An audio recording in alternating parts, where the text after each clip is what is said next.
Welcome to Miami for a very special day across all of Major League Baseball. It is Jackie Robinson Day. A great day here in South Florida for the final game of this series and this homestand as the Marlins play host to the Pittsburgh Pirates. But again, on a grander scale, everyone in the ballpark who's wearing a big league uniform wearing number 42 to celebrate the man who in 1947 broke Major League Baseball's color barrier, and his memory is always in our thoughts, especially on April 15th, year after year after year. And with that, we say hi again, everybody, and welcome inside the broadcast booth. Paul Severino and Todd Hollandsworth. Glad that you're with us here on this beautiful Sunday afternoon. It has been great so far in the last 3 games for the starting pitchers of the Marlins. They've got 5 quality starts all year, 3 straight, including the first 2 guys of this series. Well, they've done a fantastic job of playing Marlins baseball here at Marlins Park, and what that is, low-scoring games, giving themselves a chance to win, not letting things get out of hand. We did see that a little bit in the Philadelphia Phillies series with the starters. So you see Peters, you see Richards, outstanding stuff, 6 solid innings, 7 solid innings, giving your team a chance to win. We've talked about the bullpen. The Marlins bullpen's been good, so that's the key really moving forward. We know that this Marlins offense at times is going to slow down a little bit and struggle to score some runs, but you will compete if you can hold down the other team. And they turn to their quote-unquote ace as well. Jose Urena, 4 strikeouts in 5 innings pitched in a loss to the Mets. Well, and you look at that numbers, you say, well, that's okay. I certainly understand it. Go back a start. It was outstanding against the Boston Red Sox. The point is this. When it comes to Urena, this is the story through 3 starts. Watch the first 2 innings carefully. 7 of the 9 earned runs he's given up have come early in that ball game. If today he settles in, he comes out against the Pirates and is good to go in those first couple of innings, expect a good start and a good chance for the Marlins to win this series. But then they've got to get through Ivan Nova, and in his career against the Marlins, he's really owned them. I'm hoping we don't show the numbers. Oh, we are going to show the numbers. All right, there you go. No walks, 15 innings, 11 strikeouts, and oh, by the way, in those 15 innings, only 4 hits allowed. Those 2 starts came last year against the Marlins. Nova's got great stuff, but you know what? The scrappy Marlins offense, they've been finding ways to get guys on base. Hopefully they get a few guys in. Much more on Jackie Robinson Day here at the ballpark. Again, everyone wearing number 42 to remember Jackie Robinson. We're back for the series finale right after this.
Marlins Park, a special day. Lots of kids in the ballpark, but again, everybody wearing number 42 in honor of Jackie Robinson Day. Back out to center field, Craig and Nelly. Thanks, Paul. Yes, special day here.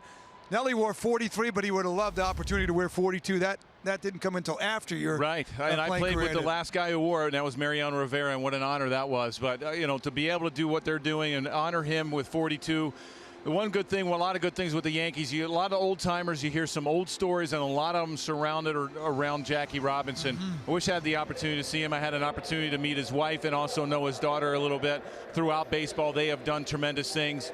This should be a national holiday, in my opinion. It's a fun day for Major League Baseball, a warm day, and we talk with some major leaguers about the honor of wearing number 42, and of course about the man himself, Jack Roosevelt Robinson.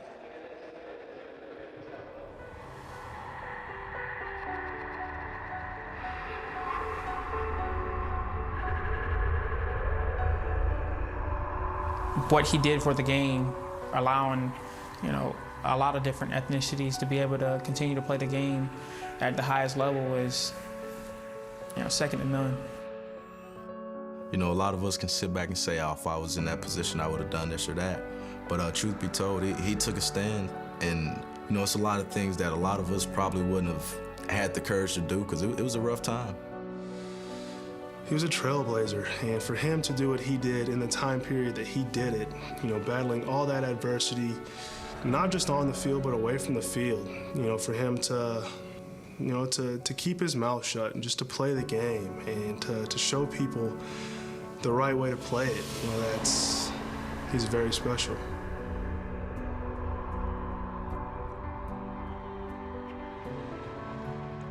Everybody wearing number 42 today around Major League Baseball. Quite an honor for baseball players, managers, coaches. No names. 42 says it all. Yeah, it's amazing. You know, it's so nice to see them honor such a great man in Jackie Robinson, but not just on the field, like David Price said, off the field. In the stands, he also segregated the stands. So, you know, just an amazing honor, and the history that it brings, you know, I love it. Pirates and the Marlins, Game 3. We leave you as you look at some of the pictures with this quote: life is not a spectator sport. If you're going to spend your whole life in the grandstand just watching what goes on, in my opinion, you're wasting your life. Jackie Robinson.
Welcome back to Marlins Park series finale and homestand finale. Jose Urena ready to roll, 96 miles an hour to Josh Harrison, the leadoff man, as Jose Urena makes his 4th start of the season all here at Marlins Park. A fly ball out to left field. Cameron Maben over to make the catch. Maben out to left field today and puts it away for out number 1. So you've met Josh Harrison. There is the rest of the Pittsburgh Pirates lineup penciled in there today by their manager Clint Hurdle and brought to you by Southwest. Gregory Polanco will head to the box right now as he's leading the major leagues with 15 RBIs. By and large, this has been a terrific offensive club for Clint Hurdle. Although last night, just 1 run. However, that was all they needed to win the game, 1-0. Marlins pitching has been outstanding, has throttled this hot Pirates lineup. We saw Josh Harrison make the first out of the game. Leadoff batter's now 0 for 14. Little streak going there. So Marlins pitchers getting ahead of hitters. Good to see. Getting that first out. All right, here's Ureña's numbers on the season. The .506 ERA. 1 really good start. Couple of a little bit below average starts. He comes in as all these starts have been here at Marlins Park. His numbers a little skewed against the Pirates in his career. 7.31 ERA. This is his third career start, 5th appearance. Lined out to J.B. Shuck in right field for out number 2.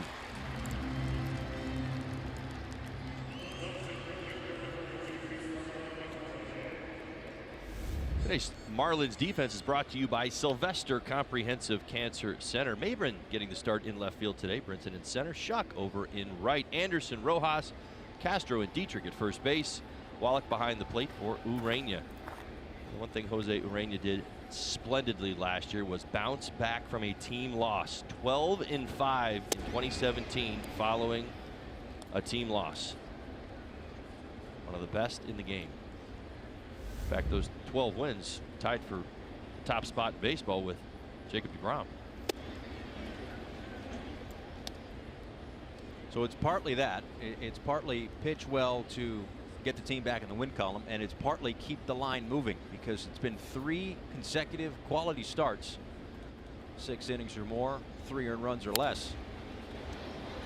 And it's been really nice to watch. I mean, it started with Harlan Garcia the other night against the New York Mets. He went 6 scoreless innings, didn't give up a hit in those 6 innings. Dylan Peters followed that up with a couple of earned runs in 6 innings against Pittsburgh in the series opening victory. And then last night, Trevor Richards, 7 terrific innings.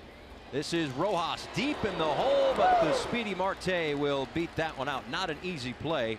An infield single for Marte. And there's a man on and 2 out. We've seen Marte's wheels in this series. As soon as it gets by Anderson, the initial at third base, it's to Rojas. You've really got to believe Marte's going to beat that out. He's got some tremendous speed. He's used it in the series, used it last night. Pirates offense. 9th inning, 2 bunt hits. Come up with their only run. By the way, that's their only 2 bunt hits on the season. From their perspective, they picked a heck of a time to do it. Yeah, it worked out. One was a good bunt, one was not. It just happened to fall in the right spot. Can't give credit for deliberately putting it there. I'm sorry. Pop-ups over the mounds don't count. Perfectly placed nonetheless. And again, that was the only run scored in last night's game, and it came in the 9th inning. A 1-0 Pirates win. Richards was terrific last night for Miami. Jamison Tyone was good for the Pirates. 6 innings and 4 hits. So tonight, the rubber match, a chance to win a series for the Miami Marlins. Get out of Miami with a W today before embarking on a 3-city road trip. New York, Milwaukee, LA. Weather permitting, that is. Forecast is not promising in a couple of cities. One city doesn't matter. Milwaukee, there's a roof. Doesn't change the fact 40 degrees out. Chance of snow. I'm bringing the jacket I bought in Philadelphia this time. I will not make that same mistake. A bad spring so far up in the Northeast and the Midwest. Good to see right there. Tailing action on the changeup, 86 miles an hour, big pitch. I mentioned Ureña's troubles have really come in the first couple of innings. 9 earned runs on the season, those 3 starts, 7 in innings number 1 or 2. Runner was on the move as it's fouled back. 2 balls and 2 strikes. As I mentioned, not great numbers against the Pittsburgh Pirates in his career. 7.31 ERA coming in total. Urania has been very good since the start of 16 in day games. 2.74 ERA. Game 4 record.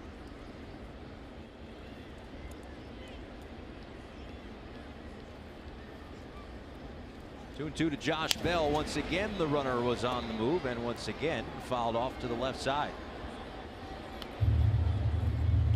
Starling Marte getting his cardio in right now. Well, that's the way you control the running games, tire him out.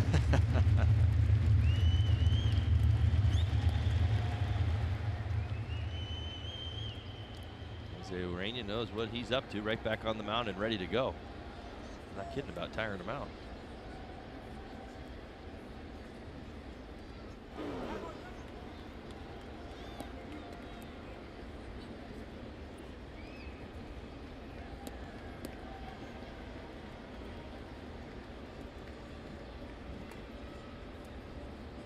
Lead from Marte as he dances off of first. Bell awaits another 2-2 pitch. A check. Third base umpire Laz Diaz says no swing. The crew chief Jeff Nelson is the second base umpire today. Manny Gonzalez at first, and Andy Fletcher calling the balls and strikes behind home plate. Marte gets a head start now. 3-2 pitch, 2 outs.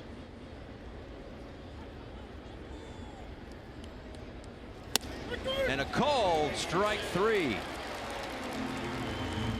First strikeout of the afternoon for Jose Urania. And he gets that inside corner. Marlins come to the plate when we come back.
Baseball, 42s everywhere for the Miami Marlins. A new leadoff hitter today, as it's J.B. Shuck, who had 4 hits in his first Marlins game. That was Friday night. It's being recalled from New Orleans.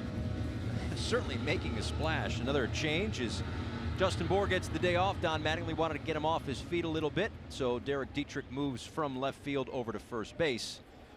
And it's Chad Wallach behind the plate today, catching Jose Urania. J.B. Shuck has led off before. Not new to him. It's the 88th time in his career he's done it.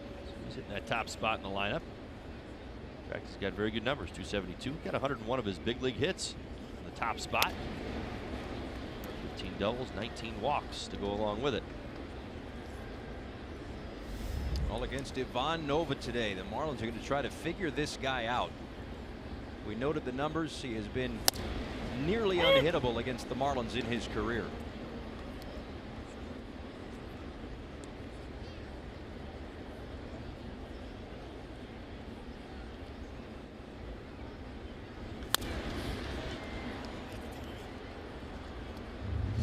So how do you combat that mentally? You say, well, it's a different lineup this year. Well, it is. There you go. Wander too far down that patch just to see where it ultimately goes. You're right. There's not too many that really experienced the Nova effect, I'll call it, last year, because the numbers are ridiculous. Mentioned it, 15 innings against the Marlins, 4 hits, no base hits, no walks, 11 strikeouts. Threw a CG in there. I mean, he's done it all. Goodness, yeah. And so you're right. You just try to have a short-term memory. You go out there and say, you know what, this guy's different. He did. He struggled mightily in the second half. In fact, comes in with, okay numbers to start the season. Not great numbers.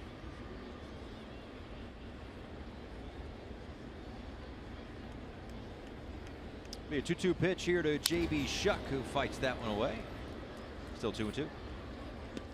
Let's give you the Auto Nation scouting report of Ivan Nova. He is a big guy, 6'5", 250 pounds, 31 years old. By the way, he's going to probably go past 1,000 innings today. He's at 998 at the start of this game. So here you go, heating up. Now he is coming off his best start, 7 innings, 3 earned runs against the Cubs. He got the win. That's his last start. Now he does have those fond memories, as we mentioned. Nice job by JB fouling off that tough pitch. He'll find the seats. And we mentioned the numbers. Let's go back to April 29th. I'll mention it again. At Marlins Park, 9 innings, 3 hits, complete game shutout. Okay, that's it. Not bringing it up anymore. Fast start. Keep your eye on Nova. This is what he does. 2-seam fastball, 4-seam fastball, about 72% of the time. He will not change off of that unless you make him. You get him in some trouble, he'll start using those secondary pitches. Right up the middle and fielded there by Sean Rodriguez, but J.B. Shuck beats it out.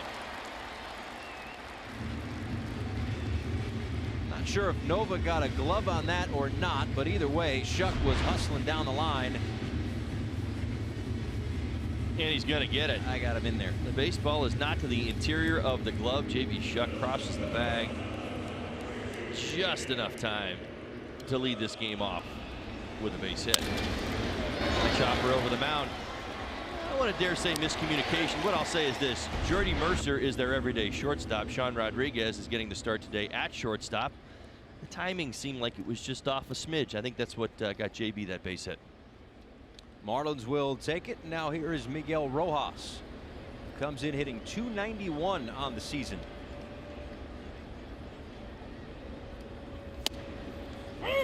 Rojas 1 for 4 last night. 8 for 21. That's a .381 batting average. 3 runs scored, a home run, 2 RBIs on this homestand.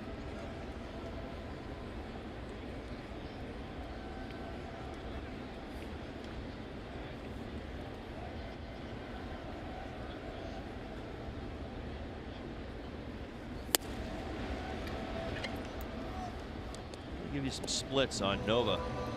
Keep an eye on it, Marlins fans, throughout the ball game today. Of course, we saw J.B. Shuck at the base hit to start the ball game. Now, left-handed hitters, 152 coming in, so a good start in that department. Now, the righties have had Nova's number to start the season. Of course, we're talking 3 starts, but a .371 batting average and 3 home runs allowed. All 3 home runs to a right-handed batter.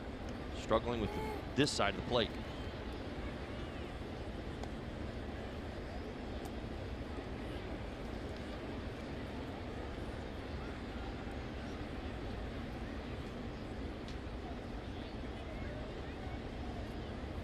Rojas on a 7-game hit streak. That's 1 shy of tying his career best, which he's done twice, including once in September of last year.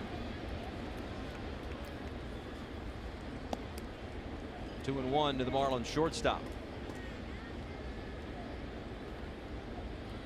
The 7-game hit streak coinciding nicely with the fact that he's been in the number 2 spot in Don Mattingly's lineup. Early part of the season he was in the bottom half of the lineup, but has moved up, and it has worked for the skipper in the last week or so. Shuck on the move. Fouled off. Well, hit and run action from the Marlins. The Pirates defense for today's ball game, brought to you by Sylvester Comprehensive Cancer Center. Dickerson in left, Marte in center, Polanco at right. That has been their outfield throughout the series. Moran gets the start at third. Sean Rodriguez at shortstop. Harrison, Bell, Cervelli back-to-back starts behind the plate for Nova.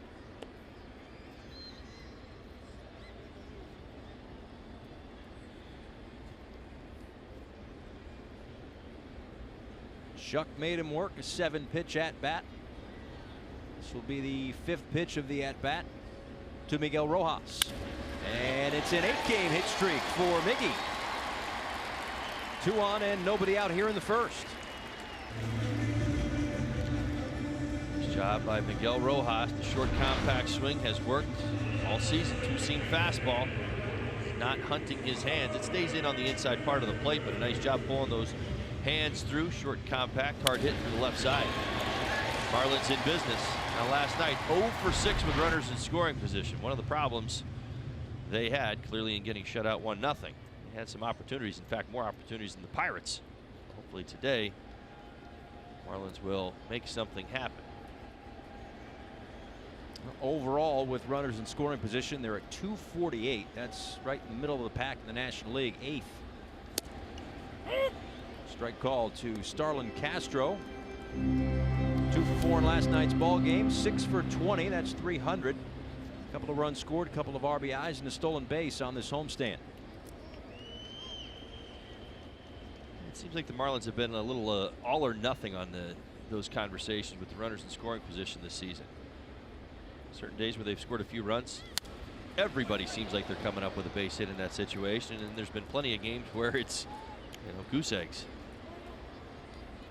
And then there's that weird ball game from the other night when they were 1 for 7 with runners in scoring position, and then somehow, some way, thanks to a few defensive miscues for the Pirates, they put a season high in runs on the board, so it all evens out. I'll go with JB Shuck. They got creative. I thought they were really good on the bases that night as well. We're always willing to take the extra base, and Shuck comes in to score on the nobody covering home. But you're right. I mean, they definitely got some help. Dribbler up the third base line. Moran will barehand. He's got no play, and the bases will be loaded. There you go. Hit with a runner scoring position. There you go. It counts. Good science. 2 infield singles. And Rojas' hard hit ball through the left side, and the Marlins have the bases loaded here in the first inning. Well, it speaks to putting the ball in play. Starlin Castro does just that. Slow roller. No play. Everybody moves up. That'll set up Derek Dietrich, the Marlins' number 4 hitter today, with a big-time opportunity here in the first. He's been so good out of that leadoff spot as of late. Well, hopefully that will carry over into his cleanup appearance here in the first inning. Well, and if you're wondering, he's done this before. 10th game in his career hitting out of the 4th spot in the lineup.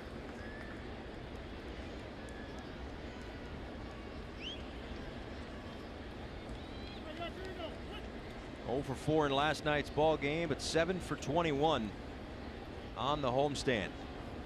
Chance to get the Marlins on the board here in the first inning. Strike 1.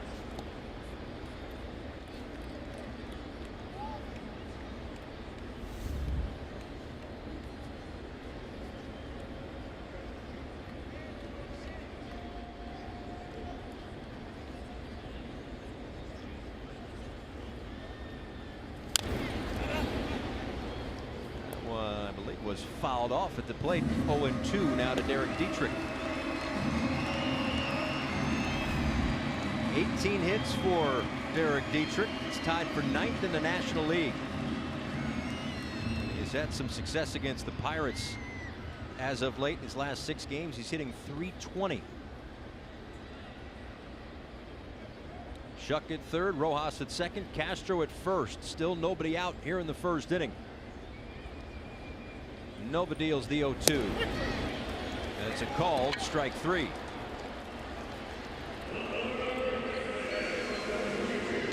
Nova does a job on Dietrich, hanging away the entire time. Here comes the curveball to the outside part of the plate. Dietrich gives up on it, thinks it's going to be to the off the outside corner, and this catches an awful lot of the plate.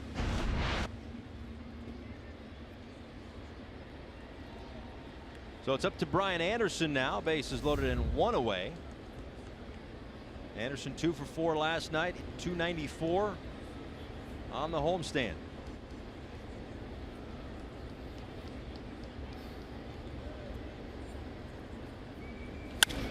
Off of Nova, ricochets to third. Moran over to first to retire Anderson. In to score is Shuck. Up to third goes Rojas. Castro to second. And all eyes on Ivan Nova.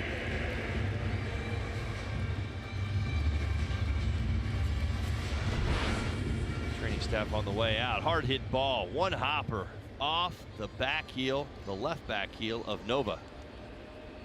Back to Moran, who throws quickly across the bell to get the out at first base. Run does score. Well, this unfortunately could have been more for the Marlins.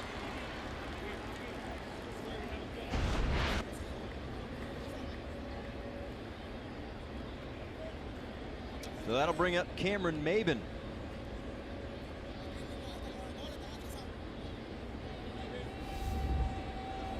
Maben gets the start today in left field. It's obviously where Dietrich has been playing for a bulk of the season. And with the day off for Justin Bour, Dietrich to first, Maben out to left, 2 squares and pulls back, ball 1.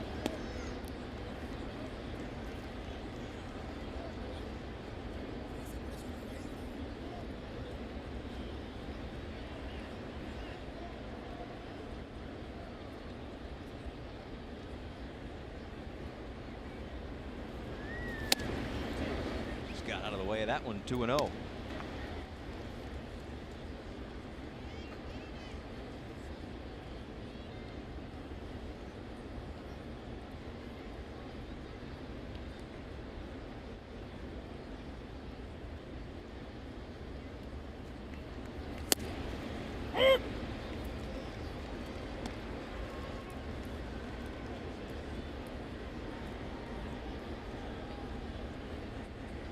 Nice to get the first run of the game, but you know the Marlins want to get a little greedy, and the bases loaded and nobody out. And now 1 run in and 2 away. Now 2 strikes on Cameron Maben. You see the late tailing action on his sinker. It's a big pitch for him. Really does set up his arsenal. Just throw it a lot. Swing and a miss. Second strikeout of the inning for Ivan Nova. He's able to strand a couple of Marlins, but Miami takes a 1-0 lead.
Kelly Sacco.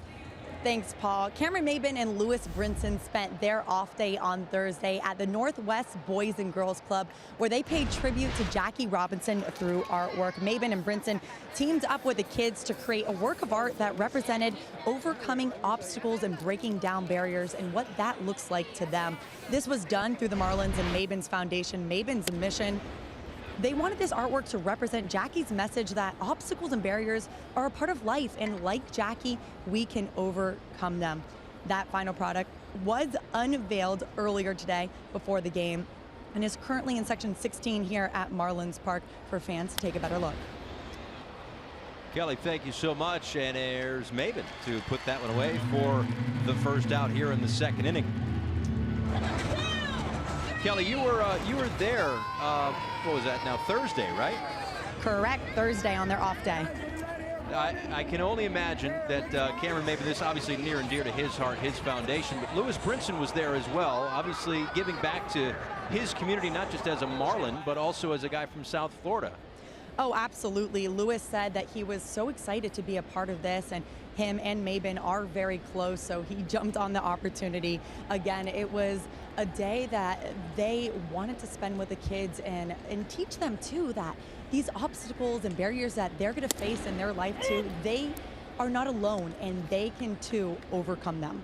Excellent stuff, Kelly. Thank you so much. Again, Cameron Maben has kind of been that big brother for Lewis Brinson throughout the time that he's been here after having signed with the Marlins. You can see them. Those guys are always hanging out. There's on social media. Those guys are out getting cheesesteaks in Philadelphia.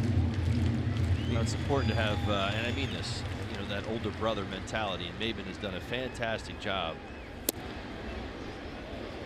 of taking Brinson under his wing and kind of teaching him that way. I've told this story many times. I'm not going to tell it today, but Tim Wallach was that for me in Los Angeles. That was exactly who I was told to kind of follow after and hang out with. They put me right next to him in the clubhouse in LA, and bench coach here with the Marlins. And you realize that the knowledge that you get from your, I'll call him your older brother, is incredible, because every day is like a playoff game to a young kid. He comes out here and he's got to prove himself every day. He's got to get through the offers, as we've documented and talked about over the last couple of days, you know, kind of getting to Brinson. Nice fastball there. Uranian 97 at the bottom of the zone. He is dialed in this afternoon. Just being in that spot to help out as I said, a younger brother through the tough part of, you know, your career, which in a lot of ways is those first initial years. What to do, what not to do, what to say, what not to say, how to act, how not to act.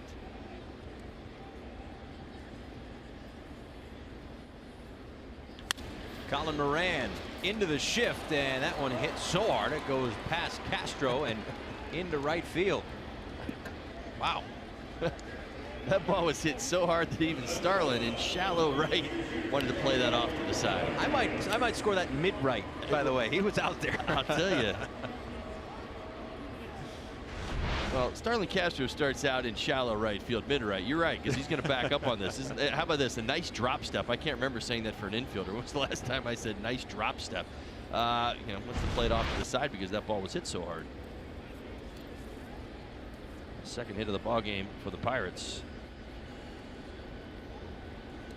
And now Sean Rodriguez with a hard ground ball into the seats down the third base line, 0-1. Castro's kind of like a matador out there in shallow right field. Reminded me of my first start at first base about halfway through my career, when they handed me a glove and said, "You're playing first base tomorrow." I'd like worked out there like once. And we were going up against the Rockies and Larry Walker. It's about where I was playing. I was only playing first base though. I wanted no part. I'm like, do you realize that your eyes change going from the outfield to the infield? The game is like 100 times faster in here. Right. Can I play first base with the batting helmet on?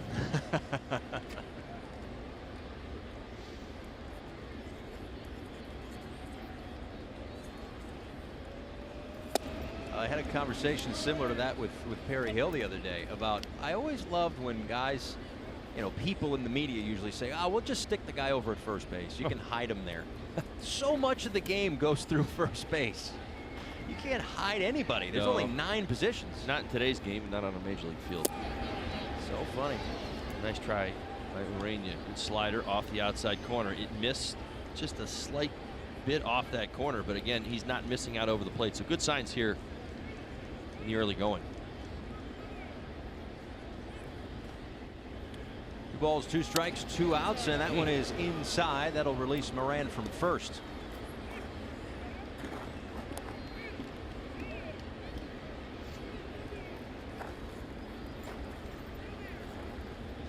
Rodriguez getting his first start of this series. The 3-run home run Wednesday in Chicago.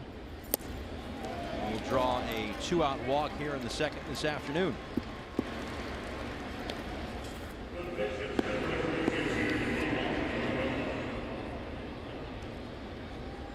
There's walk for Urania, but that will bring up his counterpart, Ivan Nova. Yeah, the luxuries of the National League. Pitch Rodriguez very carefully, knowing that you've got a pitcher with a career batting average of .052 in the hole.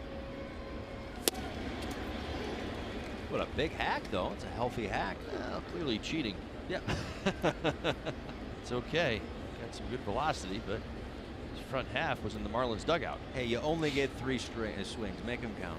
He starts straight up, and let's see where that front side goes on this pitch.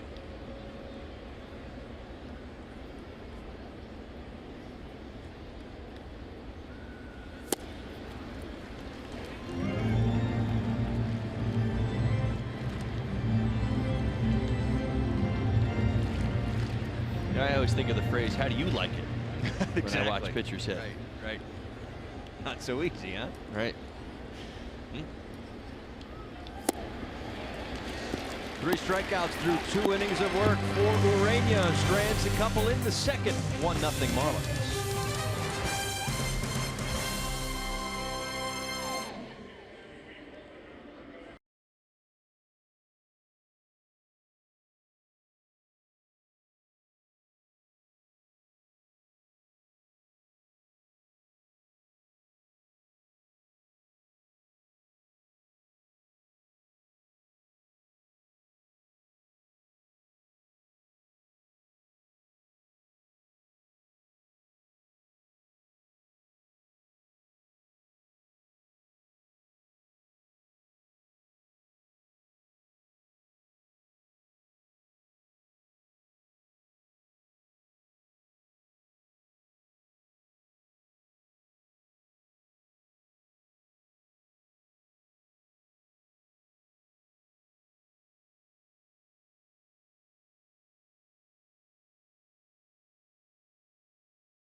Perfect mix of games with the all-new 10-game flex pack. Lock in seats for a Yankees game, then choose from the hottest matchups, including the Yankees, Mets, Dodgers, Nationals, and more.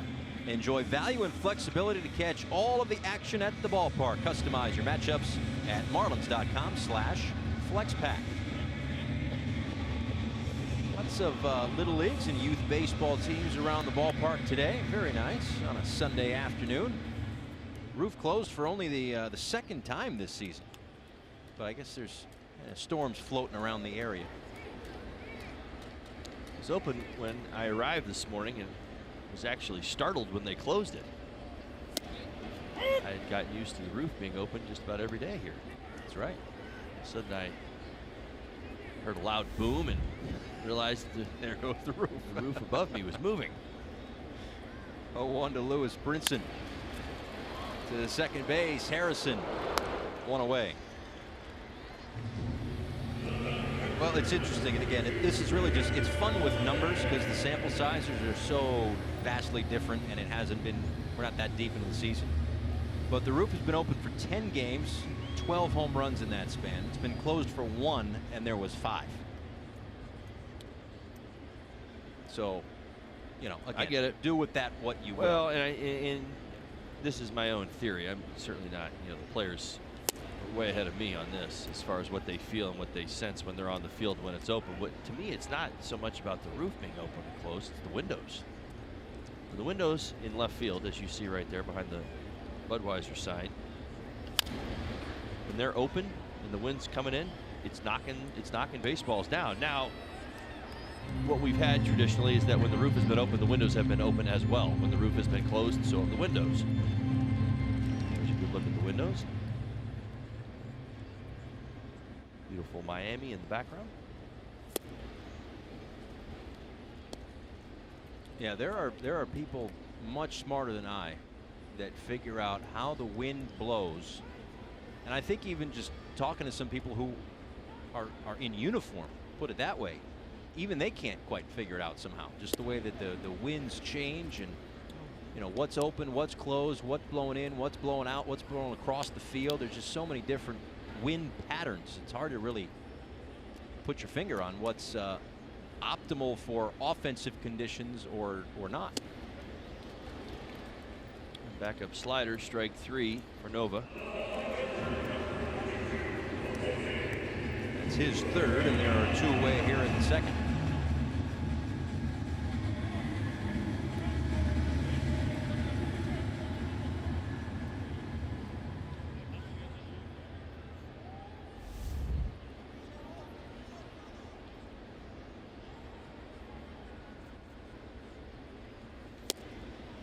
Urania struck out Nova on 3 pitches. See how many it takes Nova to attempt to retire Urania. Because, you know, I'm sure there's that little competition going between the 2 starting pitchers. Big hack, and it's 1-1.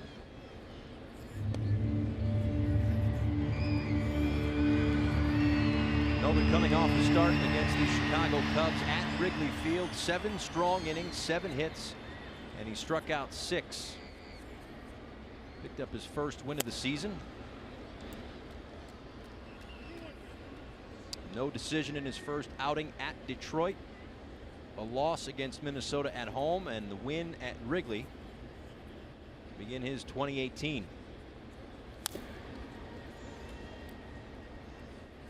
The opening day starter in Detroit also got to pitch in the home opener for the Chicago Cubs.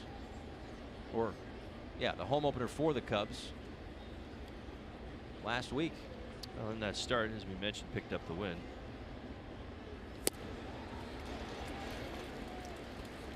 Back-to-back strikeouts. 4 through 2 for Nova.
Baseball on Fox Sports Florida is brought to you by Southwest Transparency, low fares, nothing to hide. By WB Mason, who but WB Mason, the official office supply company of the Miami Marlins.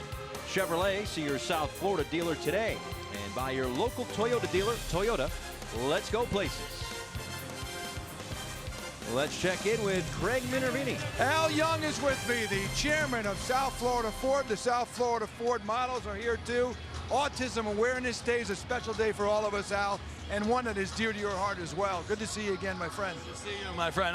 I'm glad they gave me the #1 professionals. Are you happy, Steven? Yep. Steven is Marlin for a day guy, aren't you, Steven? Yes. And he's with the Ford gals and with the players, with you on TV. They made a video of him. It's all about having fun, isn't it? We saw you in the dugout there in the locker room the other day. Yeah, huh? and I throw the first pitch. And you threw it. Well, how was that? Good.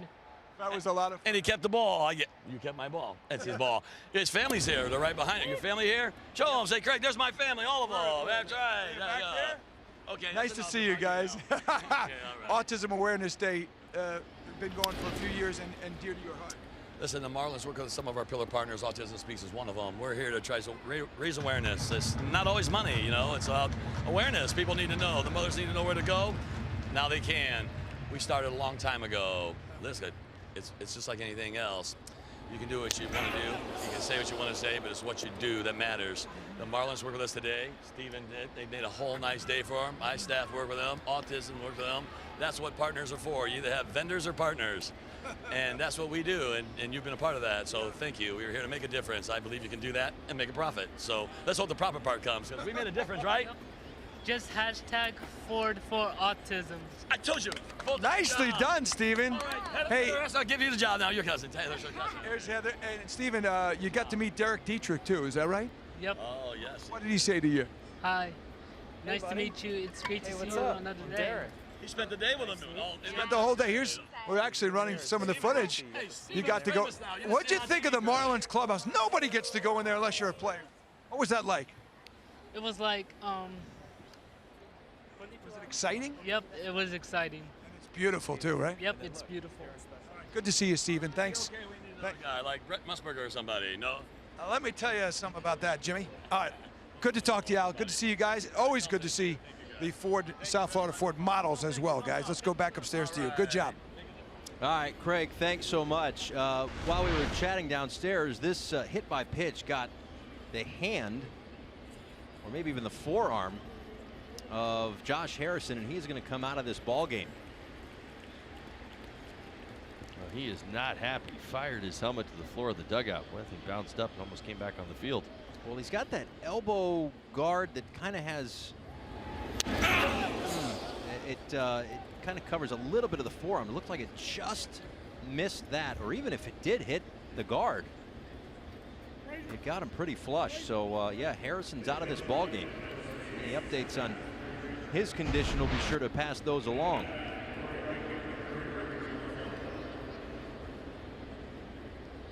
Now fourth hit by pitch on the season.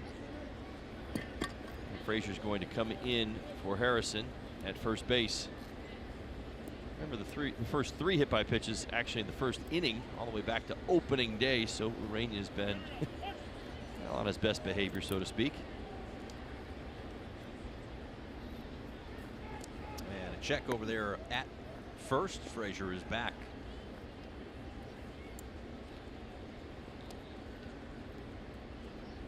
So that brings up Gregory Polanco.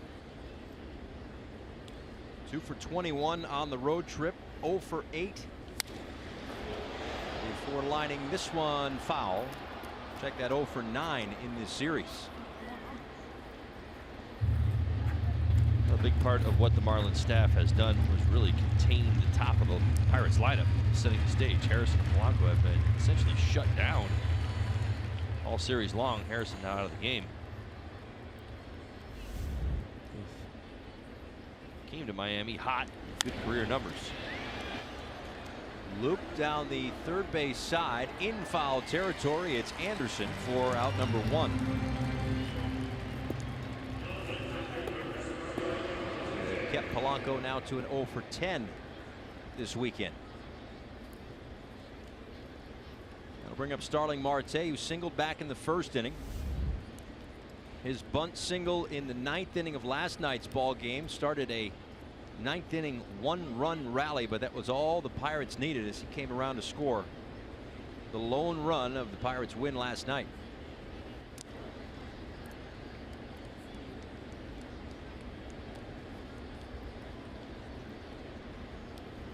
With the base hit back in the first, he has now hit safely in 8 of his last 9 games.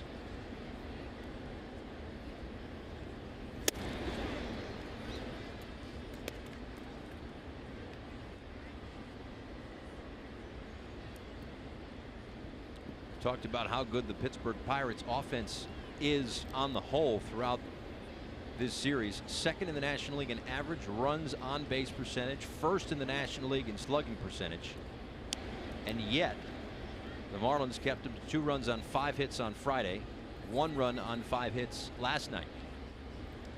Well, as a team now here in game 3 of the series as a whole, 12 for 68. That's right, Marlins have done a fantastic job. The Pirates hitting 179. Sometimes bad is good, and I think that's a pretty good example of it. Hanging slider. Starling Marte underneath. Pitches Wallach.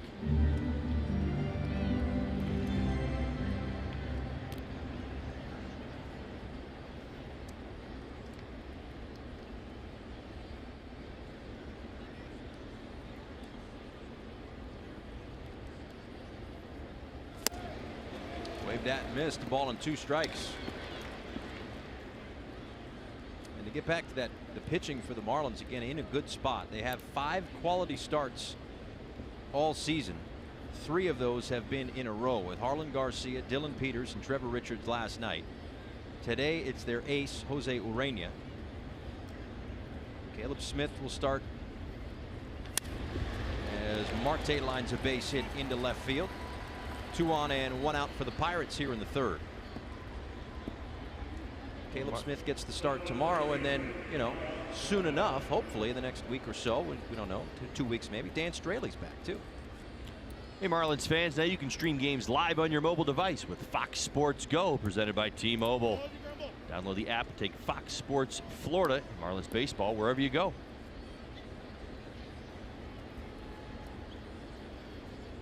There's Josh Bell, 2 on 1 away.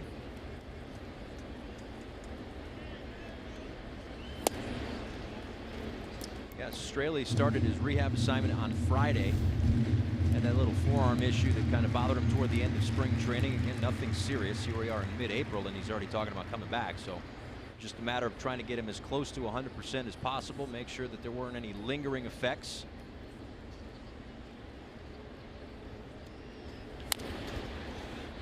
The numbers in that rehab start not great, but nobody's concerned with that. It was all about how Dan Straley felt. He felt great. So we'll see. Hopefully, like I said, within the next, I'll be generous and say a couple of weeks perhaps, we'll see Dan Straley back. Sometimes in the rehab starts, some minor leaguers that have a lot to prove. You'll see a lot of big swings and over aggressiveness. Sometimes it's hard to get into a rhythm, you know, for a starter. I've seen that many times. In fact, had many discussions with my teammates over the years, especially when they come back and throw a gem right away. I'm thinking, man, you went down for 2 rehab starts and you were lit up. Like, what happened? He goes, man, they swung at the ball out of my hand. So I bet if you ask Dan, that's probably a little bit of the case.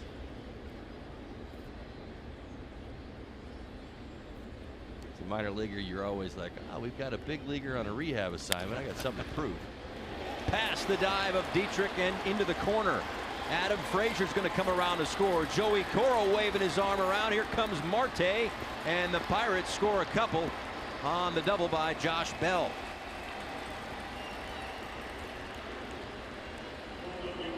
Urena has executed some really nice pitches throughout this ball game. Sometimes it is merely, you know, what they do when the hitter's fooled. We've seen a couple of times this inning alone where changeups have been pulled foul and missed, not put in play. Now this slider hangs. We talked about the one that Marte swung through. This one down the line, just off the glove of Dietrich.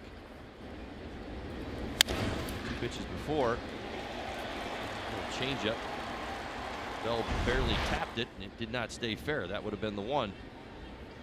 Well, nice job by Chad Wallach keeping that in front. Probably believed at some point this Pirates offense was going to bust out based on what we've seen in the early going.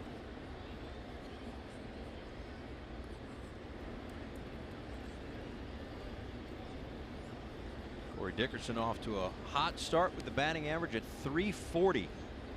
Even after that fly out back in the 2nd inning. As that one gets away from Wallach, and over to 3rd goes Bell.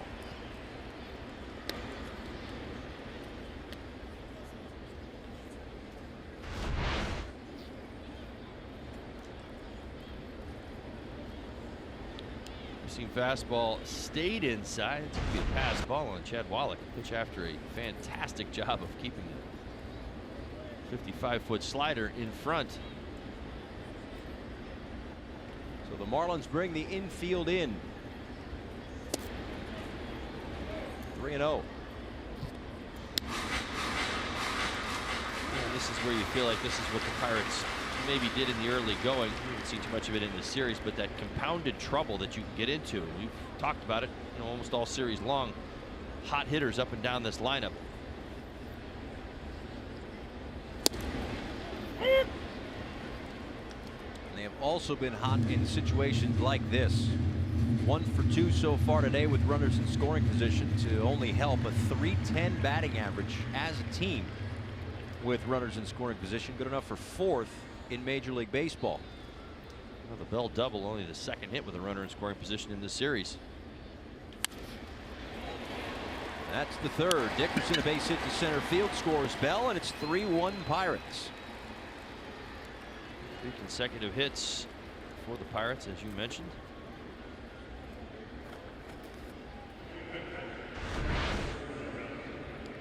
Change up down. Dickerson, pretty simple, not a very complicated swing, choking up just a little bit, staying through the middle.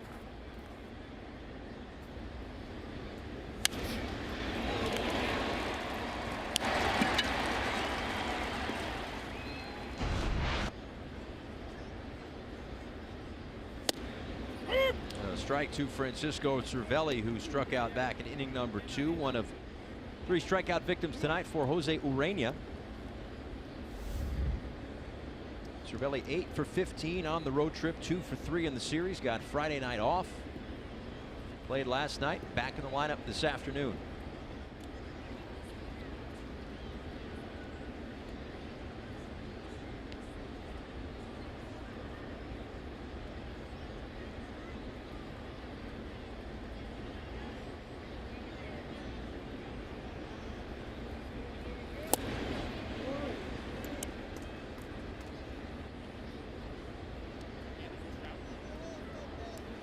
Cervelli, a little bit of a power surge to begin the 2018 season. Again, just a couple of home runs, but keep in mind he had 5 last year, 1 in 16, a career high 7 in 2015, and a hard hit ball through the left side.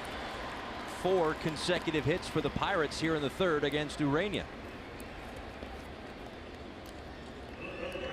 Second time through the lineup has not been so kind to Jose Urena. Nieves is out.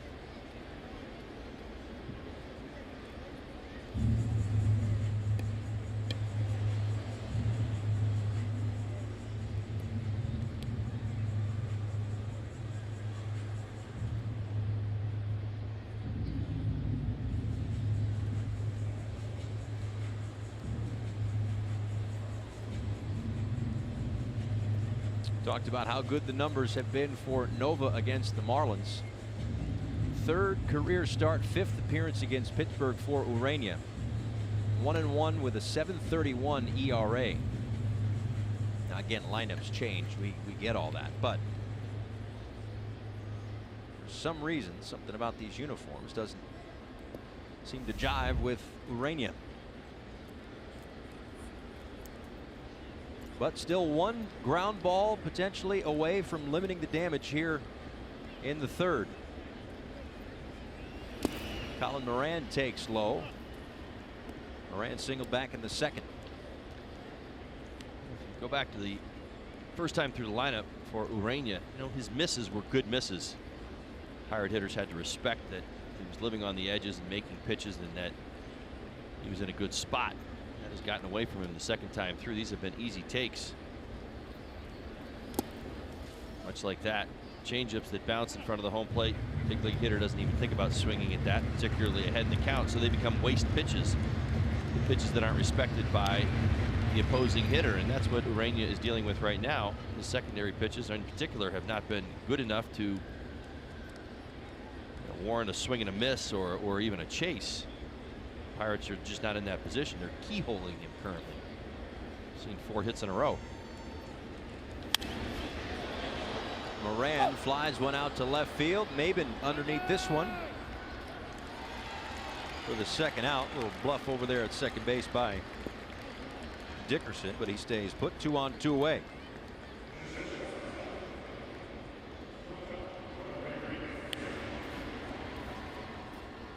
And now it's Sean Rodriguez.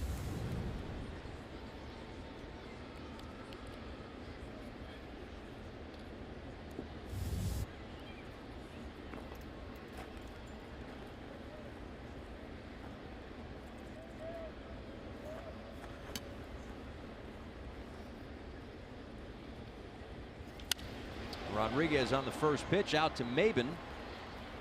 Put that one away for out number 3. But 3 runs come across for the Pirates. They lead it 3-1.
You know, African-American baseball players and players of color. You know, he's, you know, been an influential guy for little kids, for, you know, us grown men that play this game now, and we take pride in wearing that jersey, you know, on that day. And like I said, I'd wear that 42 on my back every day if I could. Time now for our Toyota Inside Look. A little background on Jackie Robinson. Sure, he was the first man to break the color barrier in Major League Baseball, but a terrific athlete, a 4-sport letter winner at UCLA. Of course, took home the Rookie of the Year in 1947, was an All-Star from 1949 to 1954, as J.B. Shuck is hit with the first offering from Ivan Nova here in the 3rd. Interesting. Referring to the Josh Harrison hit by pitch? Yeah, that's what I'm referring to, yes. Out right away. Nova applauded for pinpoint control. There is no doubt in my mind the purpose of that pitch. I think it was just last inning I was getting ready to say. See, Frazier, the new second baseman. Now, you had mentioned the last start against the Cubs, he didn't walk anybody. He got the win in 7 innings. That he had gone. He had 11 starts of 7 innings or more and no walks. Kind of plays into what we just saw. Right, you know what I mean? He knows where it's going most times. Yeah.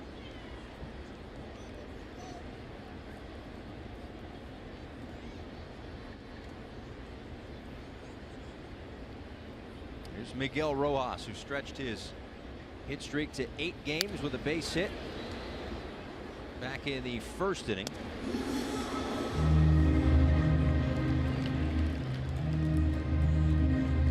And in doing so, has now for the 3rd time in his career hit a career best 8 straight games. Great at bats from Rojas throughout the homestand.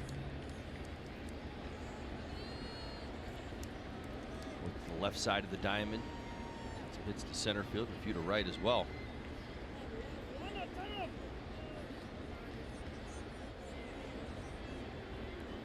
So after Shuck gets hit by the pitch, a golden opportunity here to really start a rally, get right back in this thing. Again, only down 2 in the 3rd inning. But this is the part of the lineup that the Marlins would certainly lean on in situations like this, as Rojas takes another good pass and fouls it straight back, 0-2.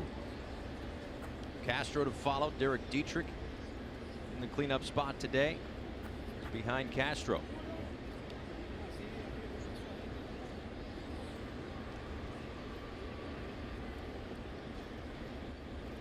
Chance for the Marlins to win their first series of the year, having taken the opener on Friday night. Lost 1-0 last night.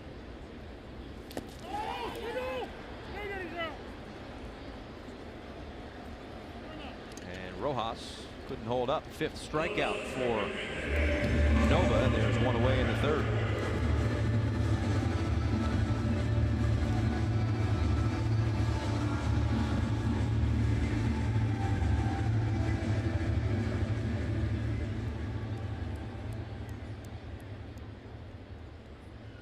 This copyrighted telecast is presented by the authority of the Miami Marlins and may not be reproduced or retransmitted in any form. And the accounts and descriptions of this game may not be disseminated without the express written consent of the Miami Marlins.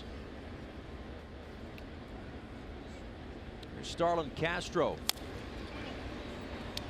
who singled back in the 1st inning. Marlins had the bases loaded after 3 straight singles off of Nova. Bases loaded and nobody out. Only able to get 1 on an RBI ground out for Brian Anderson.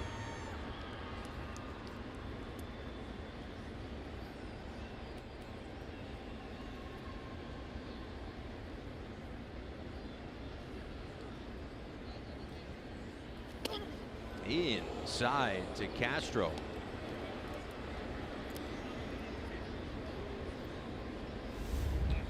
So after this game wraps up, everybody boards the plane and heads up to New York.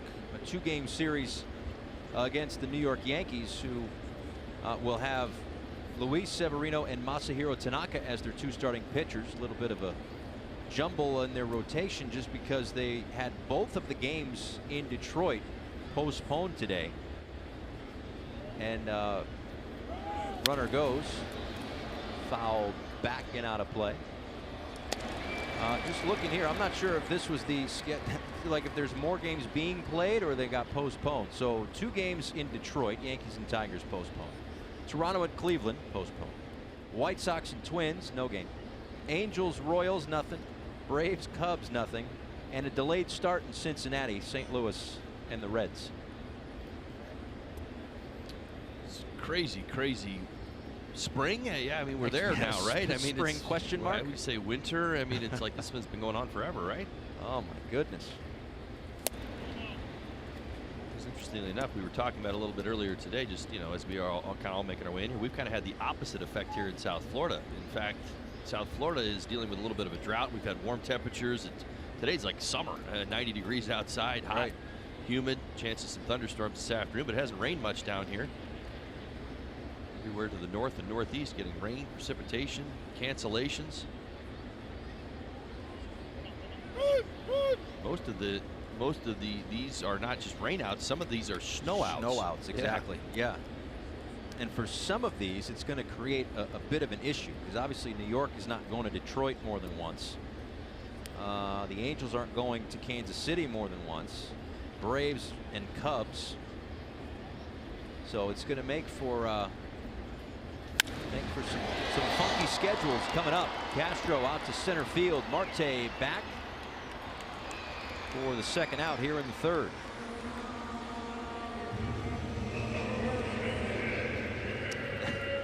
Anybody watching in the Northeast, you can just turn it off right now if you'd like. 83.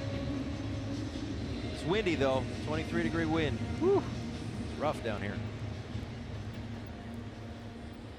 Yeah, it's been brutal. Again, I speak as someone who was living in the Northeast, what, like 6 or 8 weeks ago? And you figure, well, all right, it's March, it'll start to slow down. Not even close. Dietrich, a strikeout victim his first time up. Bases loaded, nobody out.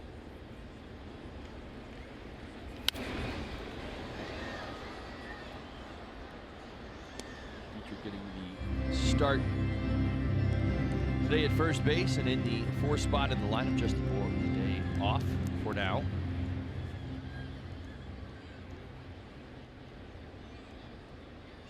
Don Mattingly said before the game wanted to get Justin Bour off his feet a little bit, pretty much get him 3 straight days, or 4 with the off day.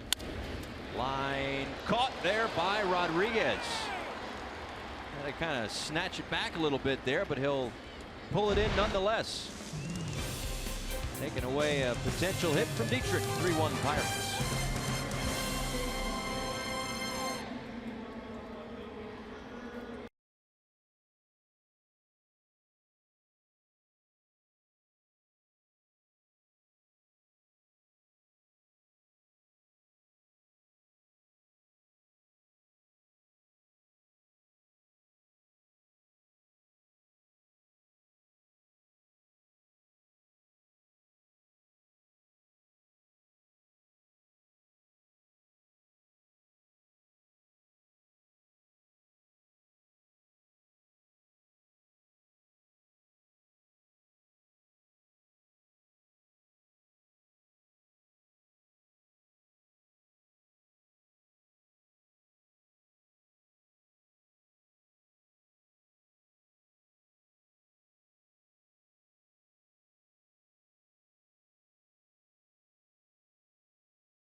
For a very special day around Major League Baseball, Jackie Robinson Day. First ever Rookie of the Year award back in 1947 when he broke Major League Baseball's color barrier. Of course, such a lasting effect on Major League Baseball, and the Mabin Mission youngsters partaking in some of the festivities here, hustling off the field. Love it. Love it. Fantastic. Again, everybody wearing number 42 in honor of Jackie Robinson. A baseball tradition since 1997, when then Commissioner Bud Selig implemented that, and it's been a special day ever since.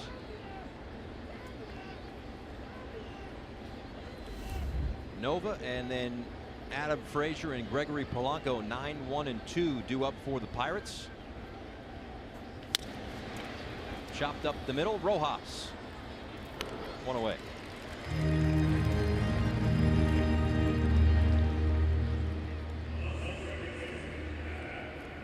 It's going to bring up Adam Frazier, who came in as a pinch runner back in the 3rd inning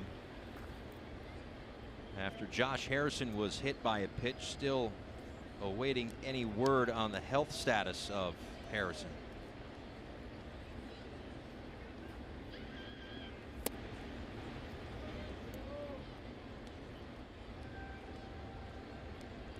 Frazier walked as a pinch hitter in the 8th inning of last night's ball game and grounded out as a pinch hitter on Friday. 0 for 1 in the series, 2 for 8 on this road trip for the Pirates, which concludes today before they head home to take on the Colorado Rockies for 3.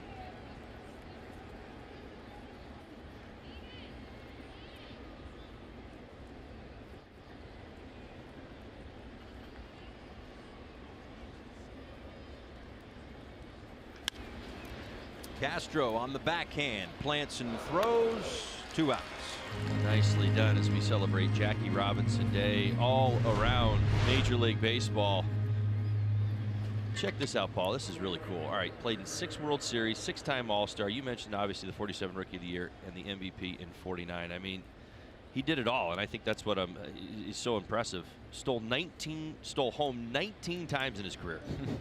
19 times, stole home. I didn't even think about it once. He did it 19 times. That's right.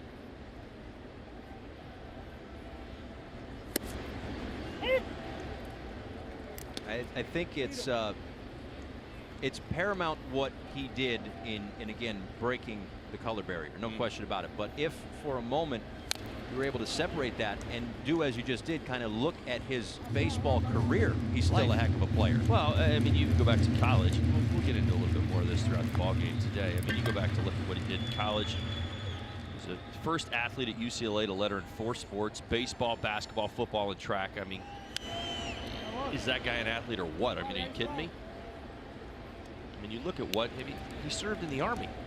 Oh, by the way, to me, I'm as impressed with that as anything that he did on a field, any type of field.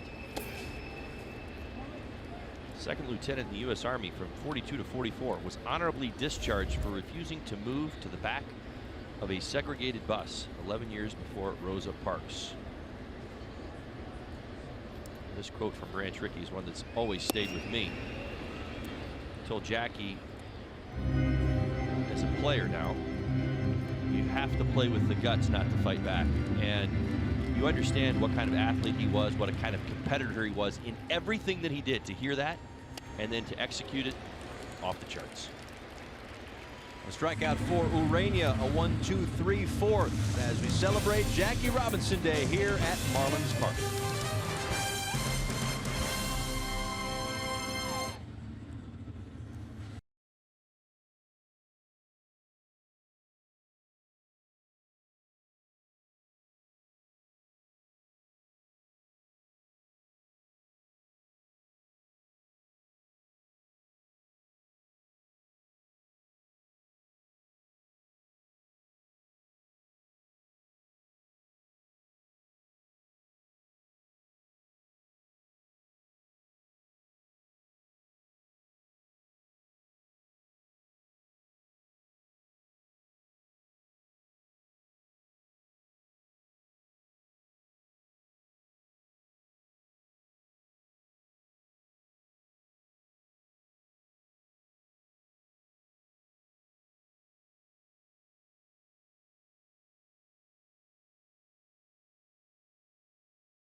Around Major League Baseball, as Todd just mentioned, the first athlete at UCLA to letter in 4 sports. And again, UCLA is not a slouch school, right? Like, you don't just make the team.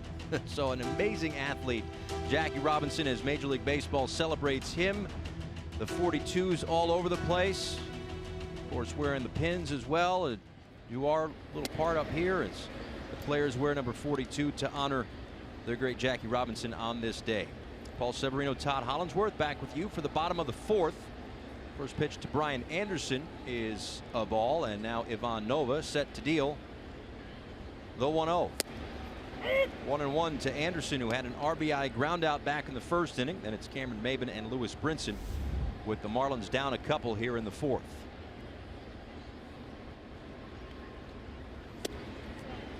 It's in under the hands, 2 balls and a strike.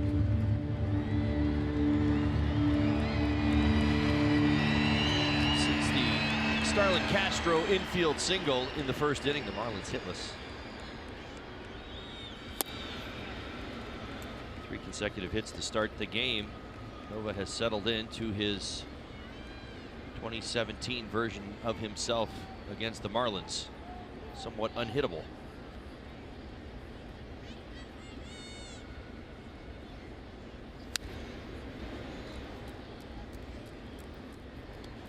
Well, he had a very good April last year. In March and April of last year, he had a 1.50 ERA in his first 5 starts. But then kind of came back down to earth in May, was at 4.17.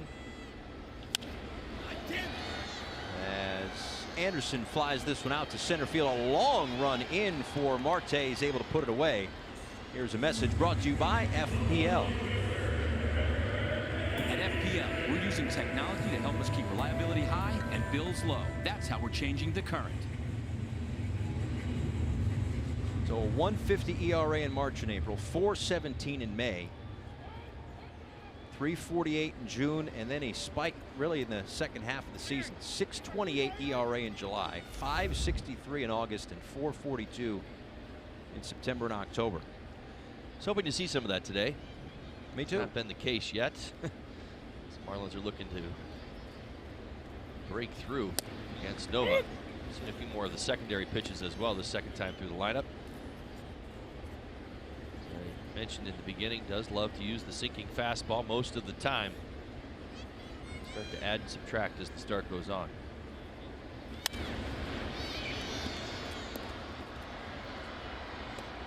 Well, he's a guy that they got from the Yankees a few years back. Re-signed with Pittsburgh when he was a free agent back in 2016. In December, signed a 3-year, $26 million contract.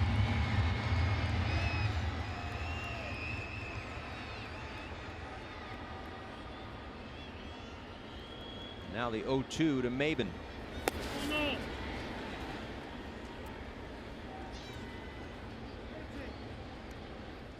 And if he keeps this up, we saw certainly what Jameson Taillon is capable of. Some other arms in that rotation for the Pittsburgh Pirates. Figure they'd be in a pretty good spot. Off to a good start, 10-4 to begin the season. Well, the offense certainly looks. I mean, we identify with most of their names, and in fact, Marlins have pitched very, very well and slowed the Pirates offense down throughout the series is a very good sign for the Marlins. But I think that they're going to score runs this year, I guess is what I'm getting at. They're going to have to fix the bullpen, or at least get it worked out. 6th strikeout for Nova, and there's 2 away here in the 4th inning. Yesterday, though, for the Marlins down at Jupiter, that's JT Realmuto, and that is a home run. Part of a 3-hit day as he began his rehab assignment. A double, a home run, a walk, 3 runs scored. So the hope is that he will be back sooner rather than later. Seems like sometime on the road trip for JT Realmuto. Tap fouled at the plate by Brinson. Here's listen to this heckler, by the way, last night. Go back to Miami, JT! Gladly. Yeah, I'll answer for him. Okay, there you go. Daytona, very lovely. It's very lovely. Nobody's saying anything bad about that. But yeah, get back to the big leagues. And apparently, you know, it feels great. He has felt great for the last couple of weeks. So, again, sooner rather than later for JT Realmuto, as Brinson takes a called strike.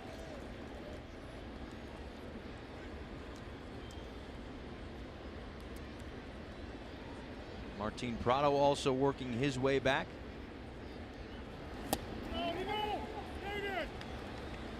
Brinson couldn't hold up. 2 strikeouts in the inning, 7 on the afternoon for Nova. Through 4, Pirates have a 3-1 lead.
come out to the ballpark and celebrate Puerto Rican heritage on Saturday, April 28th, when the Marlins take on the Rockies. Purchase a bundled ticket package and receive an exclusive Puerto Rican Heritage Night jersey. To join the festivities, purchase your tickets today at marlins.com/Puerto Rico.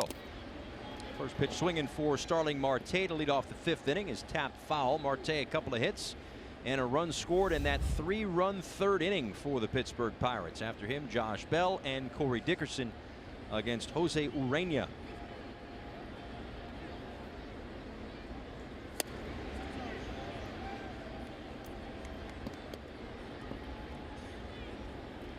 Through the first 4, Todd, how have you seen Urena today?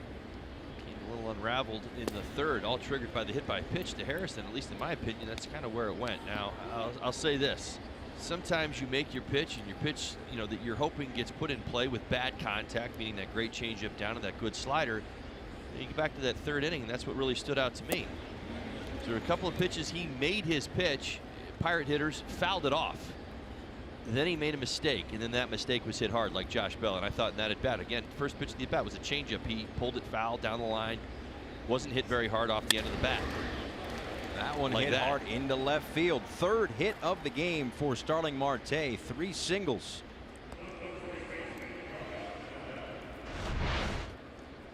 Simply comes back to pitch execution. This on the inner 3rd, and Starling Marte pulls the hands in quick. 4 straight hits for Marte against the Marlins. Today, bunt yesterday in the ballgame.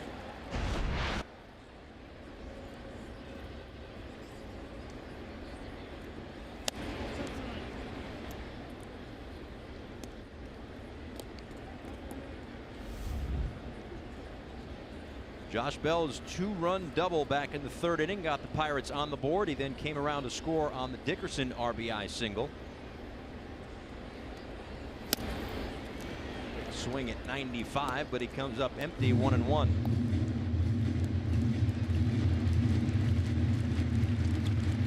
With that double in the 3rd, Bell has now hit safely in 10 of his last 11 games against Miami.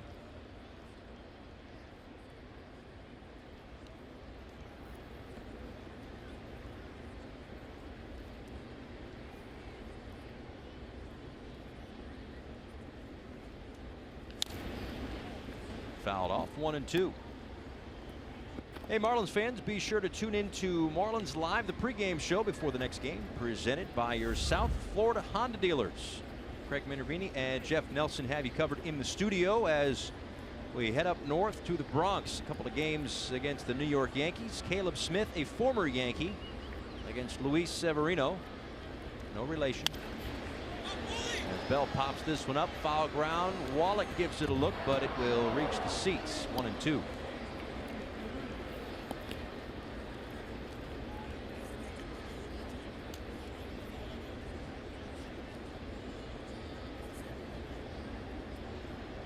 And again, note the start time on the pregame show tomorrow and Tuesday, 6 o'clock is first pitch in the Bronx the next 2 nights, 6:35.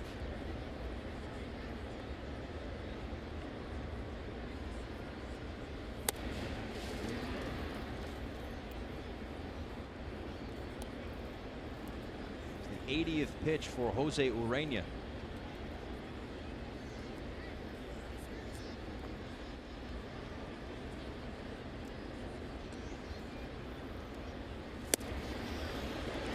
He gets Bell, 5th strikeout. There's one away here in the 5th.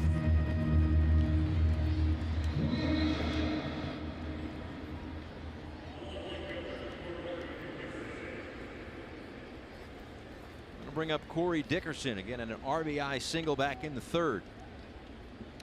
Extended his hit streak to 10 straight. 17 for his last 38. He's been one of the hot Pirate hitters.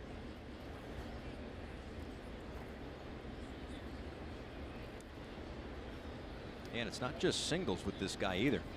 An extra base hit in 7 of his last 8 games. I thought it was very interesting. You know, he had mentioned, of course, the media is kind of running to Corey right now as this lineup's been rolling. He's been off to a hot start. He's the new guy on the team or in the lineup. And, he had some comments that were along the lines of, this is a very good team, very good offensive chemistry going on right now. We'll do whatever it takes to win a game. And, you know, I was thinking back over the course of the series, and he really is right. I mean, think about his game. He's got a couple of base hits to left where he's shortened up, and they were playing him to pull on the infield.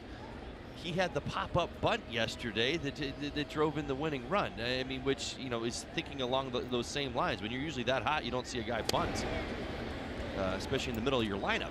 And so he did that. You've seen some power from him. You mentioned the extra base hit. So really just doing it all right now. Playing to that situation and executing.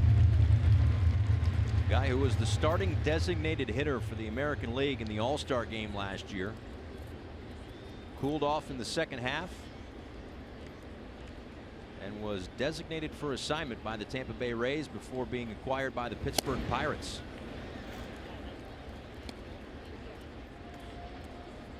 And a move that, listen, certainly don't want to speak for the Rays, but from the outside looking in, kind of thinking, what are they doing there? It's a good young player. Well, as most around the game probably believed it was a financial move more than anything. Well, that is hard to defend, I think, in a lot of circles, but you know, that's generally where that one goes.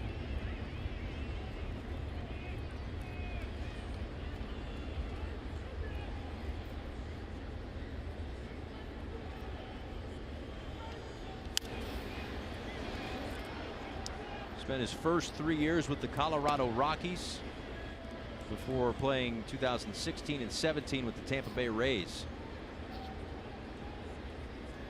And if you want to sit there and say, yeah, well, in Colorado he had 24 home runs back in 2014. Yeah, that's all great. They're playing at altitude. He carried that over in playing at the Trop and elsewhere in the American League. 24 home runs in 2016, 27 last year, a base hit through the right side, and it's first and third for the Pirates with one out here in the fifth. Another base hit for Dickerson. Second one of the ball game.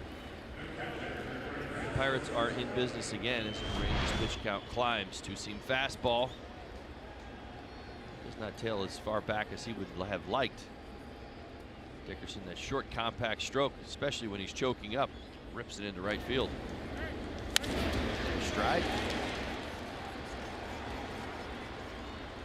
So a two-strike approach. How novel. Yeah, it's paying dividends. If it ain't broke, don't fix it. Speaking of hot hitters, in steps Francisco Cervelli. Base hit today as well. Cervelli now 9 for 17 on this road trip. 2 homers, 7 RBIs. Good game last night.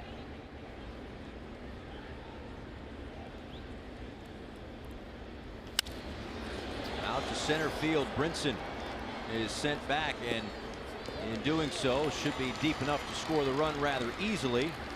A sacrifice fly for Cervelli and a 4-1 lead for Pittsburgh.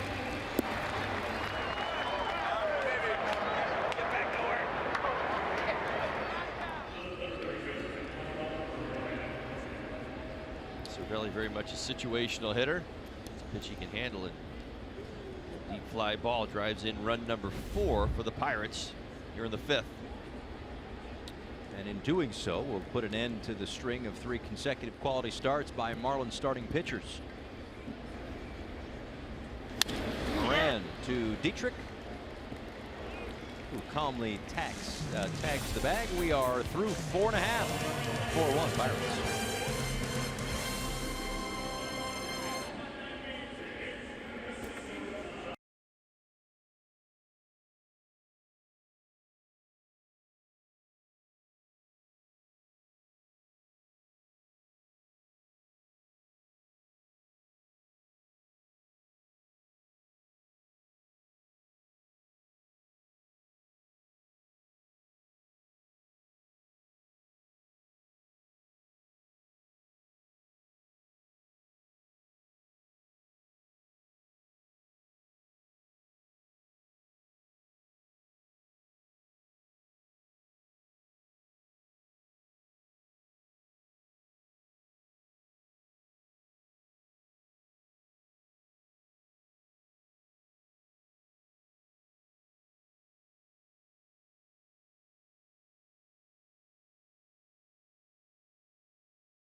home plate, but never more famously than Game 1 of the 1955 World Series. Down 6-4 in the 8th inning. Yogi Berra, right to the day he died, said he was out on the play. Bill Summers, the home plate ump, did not agree.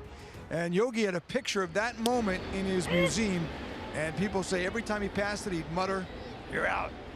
Right to the day he died, a famous one. Now, Jackie Robinson would later say on Dick Enberg's Sports Challenge that it was the most mindless thing he ever did on a baseball field because they were down by 2 runs in the 8th inning. They wound up losing the game 6-5. Yankees won that game, but of course Brooklyn won the World Series in '55. So much, yeah. One of the more iconic moments in baseball and World Series history. There's no doubt about that. Certainly the picture of him sliding is iconic, but then also Yogi Berra arguing is iconic as well. Always nice to celebrate Jackie Robinson as we do, certainly to this degree, of everyone wearing number 42 on April 15th, but the number 42 retired and hanging in every major league ballpark. Doesn't that explain Jackie Robinson really when you think about what he stood for, how we remember him, his legacy, willing to take risks, willing to push the throttle, and willing to stand behind it. That's the one thing I suppose in so many ways to me that stands out. Slow roller to the left side. Rodriguez up with it. First out here at the bottom of the 5th inning. Branch Rickey, as I said a couple innings ago, told Jackie that as a player, he needed to play with the guts not to fight back. And when you describe Jackie as a person, when you see him as a person, you recognize him as a competitor, the humility that he had to carry around in his back pocket as a player on a major league field with, in so many ways, so many people against him with what he was looking to accomplish, had to cost him years of his life, and I firmly believe that would be the case, but willing to do that anyway. And he has changed the game forever because of that. You think of professional sports and fierce competition and what defines those who play at the professional ranks. We call it an edge. Like you have an edge, that inability to accept failure or to back down, to compete, much like a gladiator. That was one of the first messages that was delivered to him. Please go out, go out on the field by Branch Rickey. Go out on the field to compete like a gladiator, but away from the field, you have to be humble. You have to be passive aggressive. You have to be submissive to what's going on around you, because you can't be abrasive. Because if you do, then the message is going to get lost in all of this, and it'll never happen the way that we think it'll happen. So he had to take all that on as well. Absolutely amazing to me. Yeah, bravery, courage, humility. Right. You can go up and down the... Those are the key ingredients for a fierce competitor, if you know what I mean. Yeah. And I guess that's what amazes me about Jackie Robinson's story. Pinch hitter Tomas Tellez with a base hit the other way, serving one out in the left field. One out knock here in the 5th inning. And that officially ends the day for Jose Urena. But a runner aboard here at the bottom of the 5th inning for the Marlins. Back to the top of the lineup in J.B. Shuck. Now, you obviously came up a member of that organization. It's certainly a historical organization, just regardless. But what kind of connection did they have and likenesses with Jackie Robinson all over the ballpark? Well, from his family on down, I mean, understanding what he represented, how he changed the game, and how we as current Dodgers were going to play the game, live our lives, and stand by what he stood for many decades before me, and in understanding that it was an incredible experience, and certainly a privilege for me, obviously, getting to be part of the Dodger organization, but also understanding what my job was to be, not just on the baseball field, but off the baseball field, how I am to carry myself as a professional. And Jackie Robinson epitomized all of these things in a way that none of us really could. J.B. Shuck down the left field line. Moving over is Moran, and he'll put that one away in foul ground for the second out here in the 5th inning. With that, we say hi, everybody, and welcome inside our broadcast booth. Paul Severino and Todd Hollinsworth. Again, glad you're with us here on this Sunday, this special Jackie Robinson Day.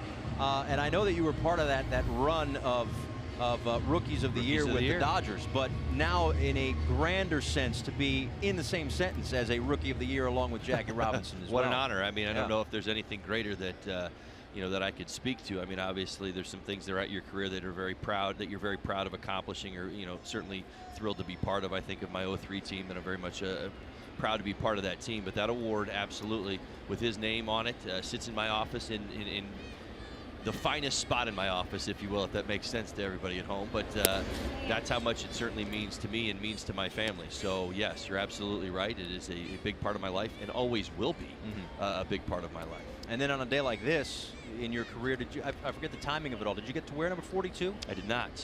A little too old for that. Sorry to age. Try not to look that way. No, you look great. But you're right.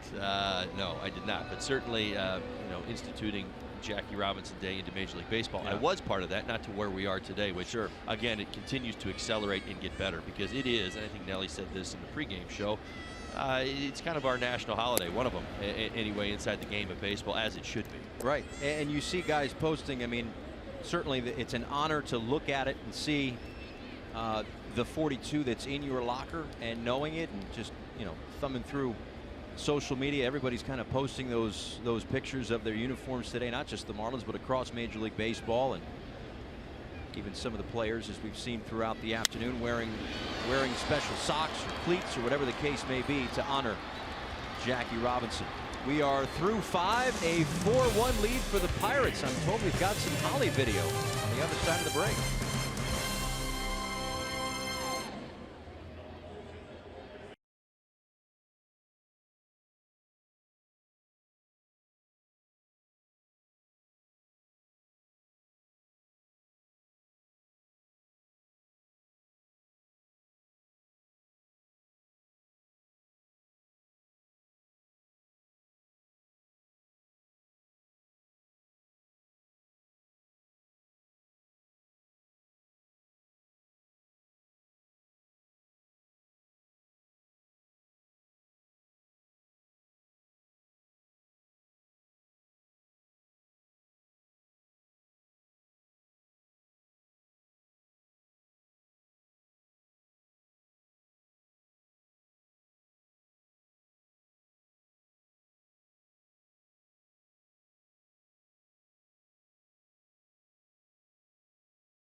History. There's Todd Hollinsworth. Whoa, look at that guy. In terrific shape. Take that. Homering the other way, right?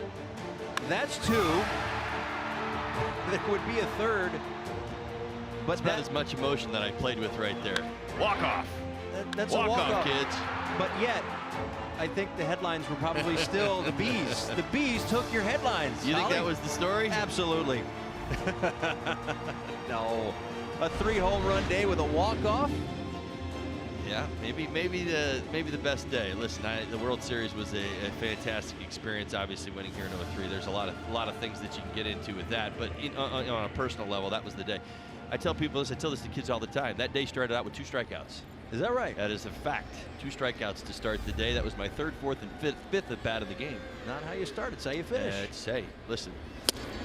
As hard as this game is, you got to stay with it. And I tell the kids all the time, even here at the Major League level, you can't get down on yourself. You can't let that confidence sink. It'll only set you up for failure as you move along. You got to stay positive no matter what's happening. Right now, the Marlins are trying to do that, down 4-1. And a new pitcher is Odrisamer Despaigne as he comes in relief of Jose Urena.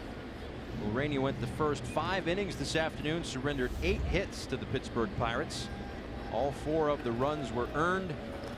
He walked 5, walked 1 and struck out 5. So Now Despaigne will try to keep it right where it's at right now, give the offense a chance in these last 4 at-bats to erase the deficit.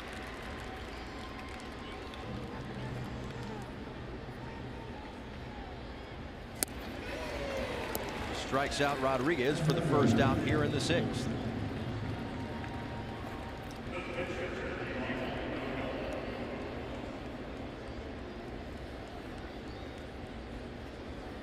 And Ivan Nova will dig in. Do you remember the Bees? I mean, you remember the home runs, but do you remember the Bees that day? Do not remember the Bees. I was focused. Locked. Come on. No, I do not remember the bee angle. I mean, it's funny you mentioned the Bees. That always seemed like it happened in San Diego, and I remember it happening in San Diego. In San Diego. Well, it's not just San Diego. It's happened multiple times in San Diego. Right. You know what I mean? Right. So, no, I think I was really busy. I was, as I mentioned, I had struck out twice. I was really struggling. I was trying to get my act together at the beginning of the year. I mean, I was at like 250, and the swing was kind of coming and going, and just wasn't really locked in. And I didn't do this very often. That first at bat was against Curt Schilling. It was on a 3-0 pitch. It was a fastball away, anticipated it, hit it out, and all of a sudden my confidence just blossomed. Then I hit a homer against Swindell, the lefty, and then Manti, the closer, to end off the day. Manti could bring it too, right? Wasn't he living in the like hundreds at one point? You saw how fast those hands came across my body, did you not? On the last one, I was defending myself on that last one. That's what that was.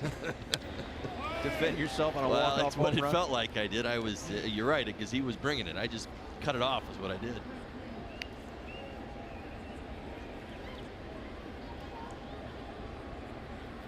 You had 3 home runs in your career off of Curt Schilling.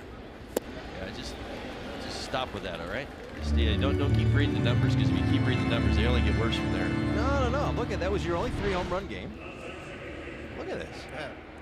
It's a 3-0 pitch. That's just game planning right there. Anticipating. I was actually game planning pretty well, and I was thinking he's going to try to go away right here on a 3-0 pitch because he just wants to get ahead with a strike, and I kind of got me locked in.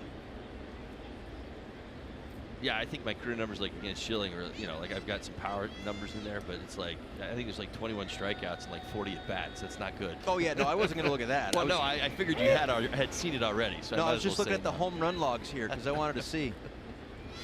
Yeah, 23 home runs at Coors Field. That was your best home run park. Need I say more? It's very comfortable there, as many of my colleagues, former players, and current players are as well. Sure.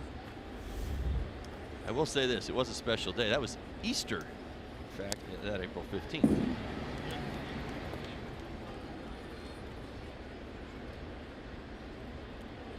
When's your birthday? Because that's probably, we're really going to have like, well, your birthday's coming up soon. I don't remember. Oh, wow. Oh, it's coming up. Oh, this is great. Then we're really going to have Holly time.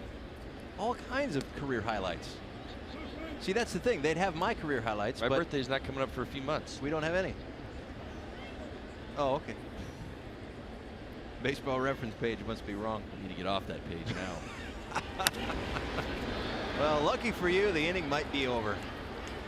Fly ball to Brinson.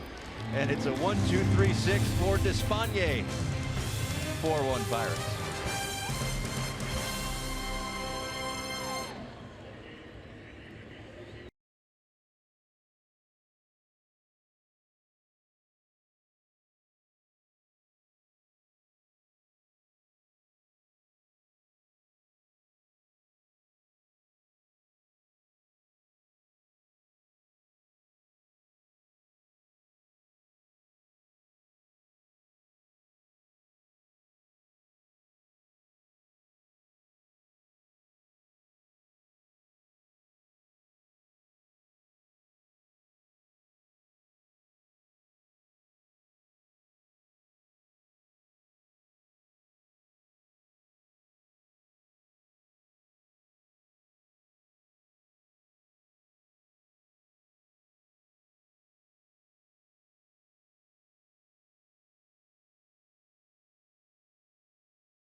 Sports Florida is brought to you by Southwest. Transparency, low fares, nothing to hide. By the Cleveland Clinic. Stiff joints, aches and pains, trust Cleveland Clinic Florida, the #1 orthopedic care in Florida. And by La Lechonera, the original mojo since 1970. Paul Severino, Todd Hollinsworth back with you for the bottom of the 6th inning. Starlin Castro, Derek Dietrich, and Brian Anderson as Ivan Nova continues to deal for the Pittsburgh Pirates in this, the rubber match of this 3-game set. Jackie Robinson Day around Major League Baseball. Glad you're with us as the Marlins wrap up this series, wrap up this homestand before heading to New York for 2, Milwaukee for 4, and LA for 3. Colin Moran, a step back and a long throw. And Josh Bell on the foul territory side of first base, able to corral that one for out number 1. Nice play by Moran. Nice footwork by Bell over at first base, working across the bag. Himself some extra length by going to the foul side of first.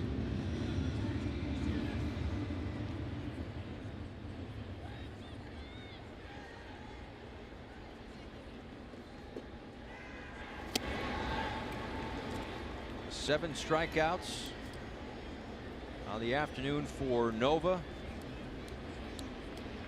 4 groundouts. Not a lot of solid contact. Really not a whole heck of a lot since. Just the 1 hit actually since the single. Chuck Rojas Castro to lead off the game. It was the inning in which the Marlins scored their lone run on a ground out by Brian Anderson.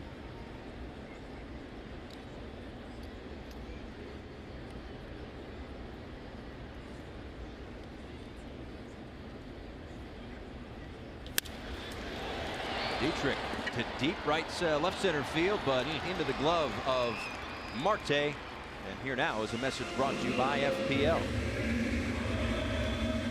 At FPL, we're using technology to help us keep reliability high and bills low. That's how we're changing the current. Well, that one hit well by Dietrich, but Marte's got the speed to track that one down, and now 2 outs here in the 6th inning for Brian Anderson, who, along with that RBI ground out back in the 1st inning, flew out to Marte in the 4th.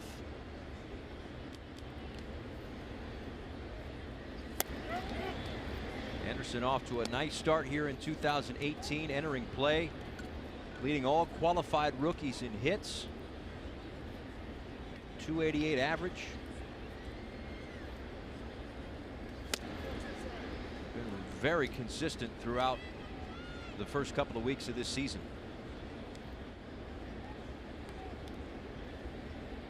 It sounds as though you may see a lot of Brian Anderson around the diamond in the coming weeks as Martin Prado works his way back.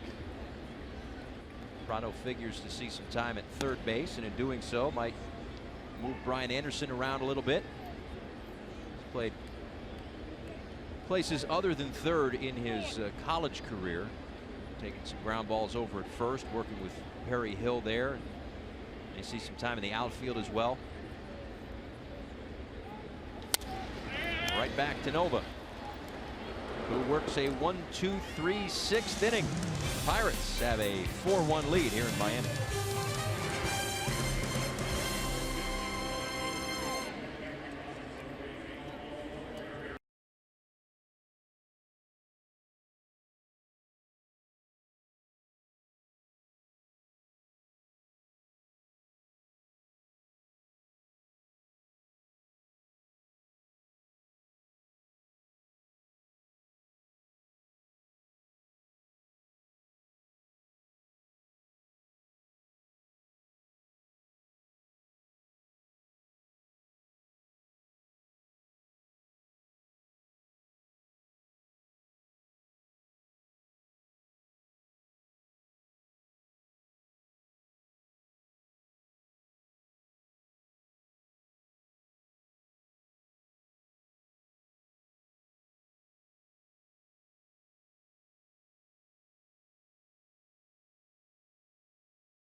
going back, going right back out. We're going downstairs to Kelly Sacco.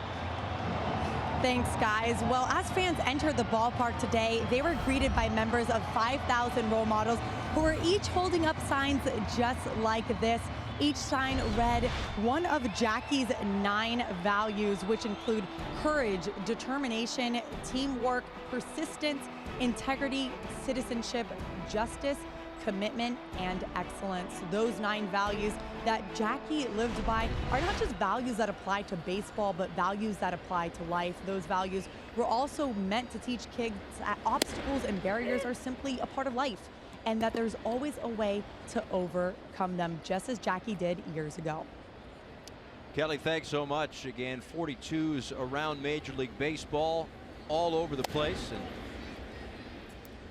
even it's so important that I know, or at least I think, that even though there were 6 postponed games today, whenever those games get made up, I think they'll bring back the 42. It's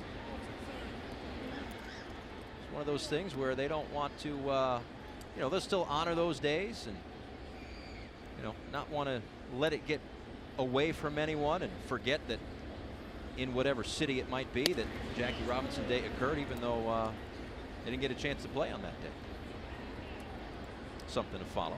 6 postponed games today as the weather continues to be an issue in the Northeast and Midwest. Sharply hit ball through the right side for Gregory Polanco to lead things off here in the 7th inning. Well, his first hit in the series, now 1 for 12.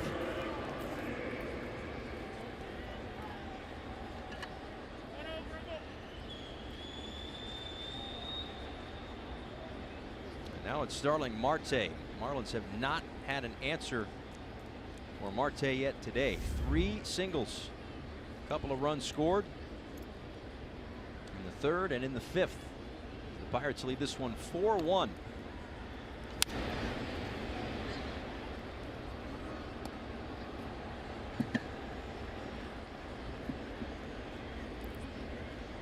Despaigne in his 2nd inning of work on in relief of Jose Urena went the first 5 today.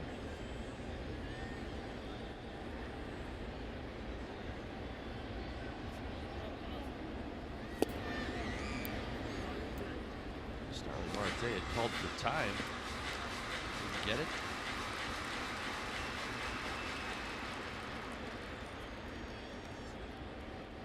Got a ball. Now a 1-1 pitch coming here in the 7th.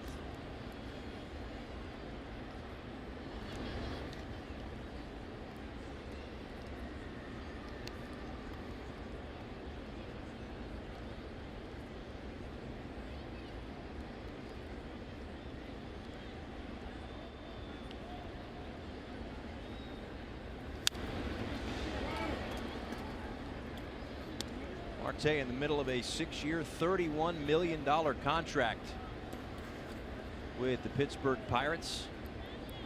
There's also club options in there for 2020 and 2021, kind of filling the void, if you will, at least in a positional capacity in center field for Andrew McCutchen. Obviously those 2 guys along with Polanco, a big part of that outfield the last few years for the Pittsburgh Pirates, but stepping in as the everyday center fielder. That was kind of the plan for Marte last year, but suspended 80 games for testing positive for a steroid, so that kind of moved McCutchen back out towards center field. And now with McCutchen gone, he's patrolling center for the Buccos in 2018.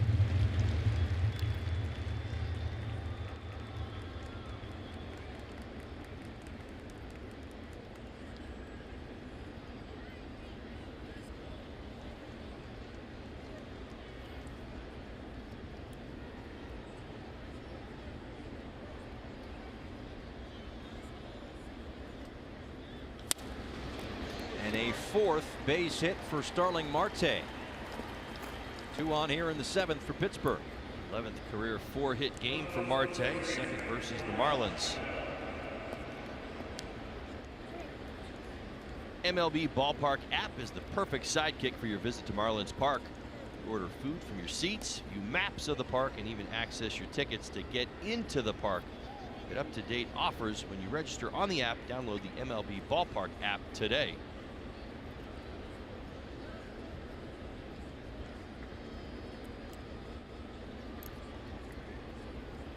Josh Bell takes a look at ball one. Bell had a 2 RBI double back in the third. Sandwiched around a couple of strikeouts this afternoon. Continues to get on base for the Pittsburgh Pirates.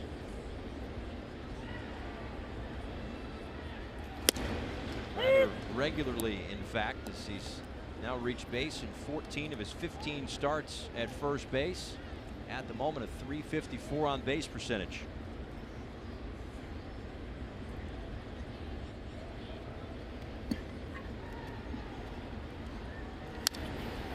RBIs last season, his first full season at the major league level.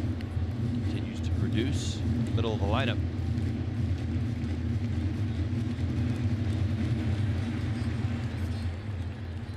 Third in the National League Rookie of the Year last year, behind Cody Bellinger and Paul DeYoung, and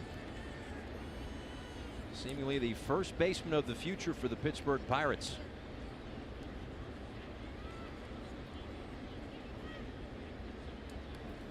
Despagnier's 1-2 is fouled back again.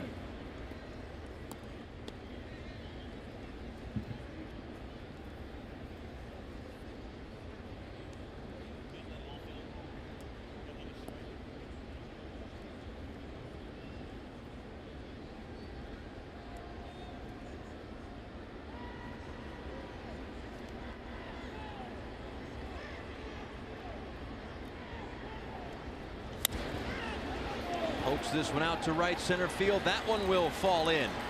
Polanco around from third. He will score. And the Pirates now have a 5-1 lead.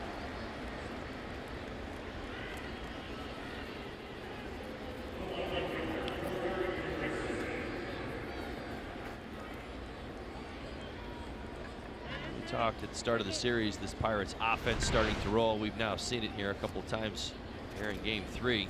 Contact, speaking to contact, not striking out, putting the ball in play. A little half swing. Marte almost Polanco around second base. He had a great read as you see Polanco sliding into home. Watch Marte. So Polanco's reading this. I'm telling you, Marte was only about 2 steps behind him. He gets stopped at third base, but that speed has been something the Marlins have had to deal with in this 3-game series. Backswing may have gotten a piece of Chad Wallach, who's all right. 0-1 to Corey Dickerson now, and an RBI single in the third. Added another base hit in the fifth.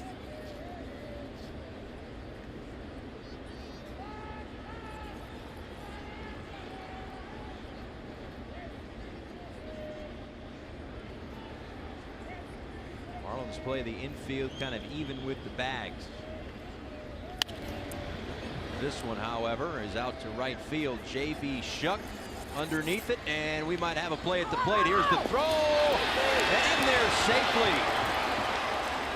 Starling Marte using the wheels to get in ahead of the tag, and it's 6-1. A shallow fly ball. Starling Marte once again showing the Jets.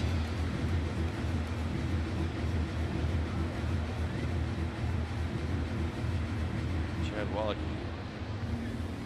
So hard to see the timing. The initial call is safe at home. Is there enough evidence to think otherwise? Not sure there is. I mean, you see Chad's arm come up. There's maybe a little bit of contact, but it's hard to tell when it really starts with the glove. Coinciding with Marte getting the glove down. Talking about his hand, his batting glove hand. Well, the Marlins are going to take a look at this. Wow. Good throw by J.B. Shuck. Right on the money. This is just more about the wheels of Starling Marte. That's a shallow fly ball to right.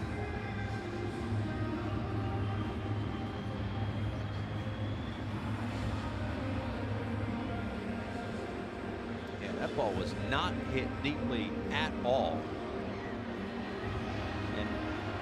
And with that, Shuck also had full head of steam to get behind the throw. Well, again, it wasn't a bad throw. It was right on the money. It's just, I mean, you're dealing with he's like lightning out elite speed. Absolutely. Is what we've witnessed for the last 3 days from Marte. Boy, he has just been on it. A couple of infield hits. We just showed you going first to third. I mean, he almost caught Polanco. In fact, if he would have tried to score on the base hit by Bell, I would have bet that Marte would have nearly caught him at home. There's the sacrifice fly in live action. Is going to be safe at home. This is where Corey Dickerson runs over and gives him a big hug. Gives him a big hug at the end of the dugout. Call is confirmed. The 5th challenge of the season for the Miami Marlins. They've been successful on now just 2 of those 5.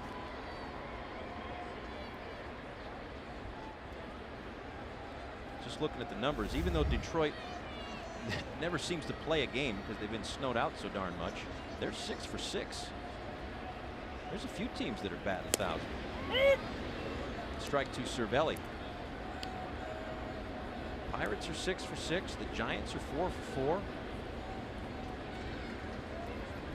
How about that?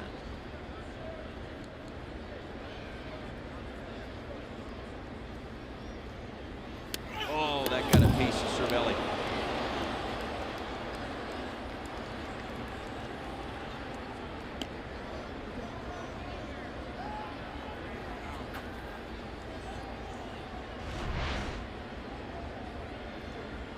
Seam action, tailing fastball as it runs to the inside part of the plate. He's really unable to get that top hand, same spot, almost the same spot as Harrison.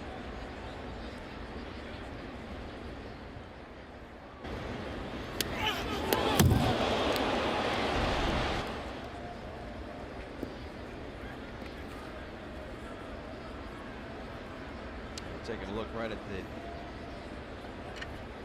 base of that hand, or the backside of that hand, flexing the pinky as well.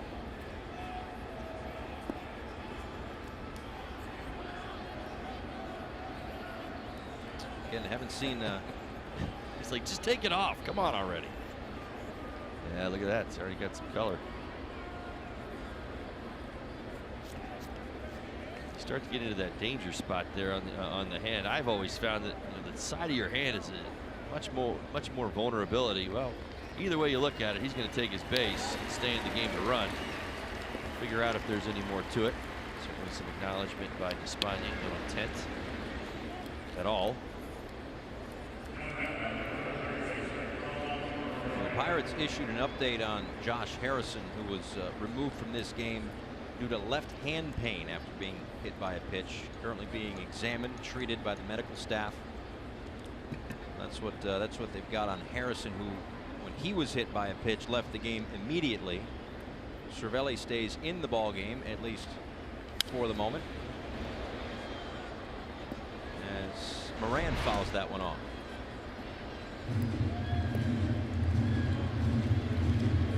Acknowledgement back and forth there with Cervelli and Despaigne.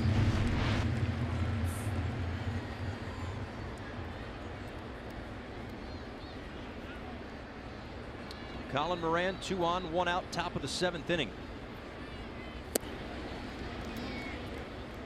That one misses just low, a ball and a strike.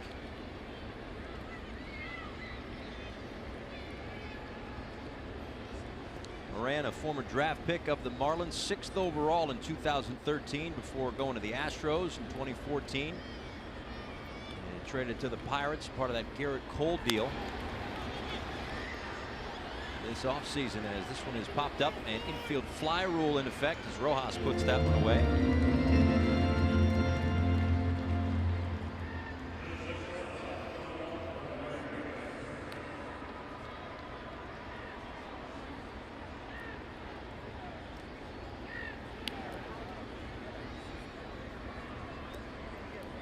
And now it's Sean Rodriguez, a guy who played in only 54 games last year with the Braves and the Pirates.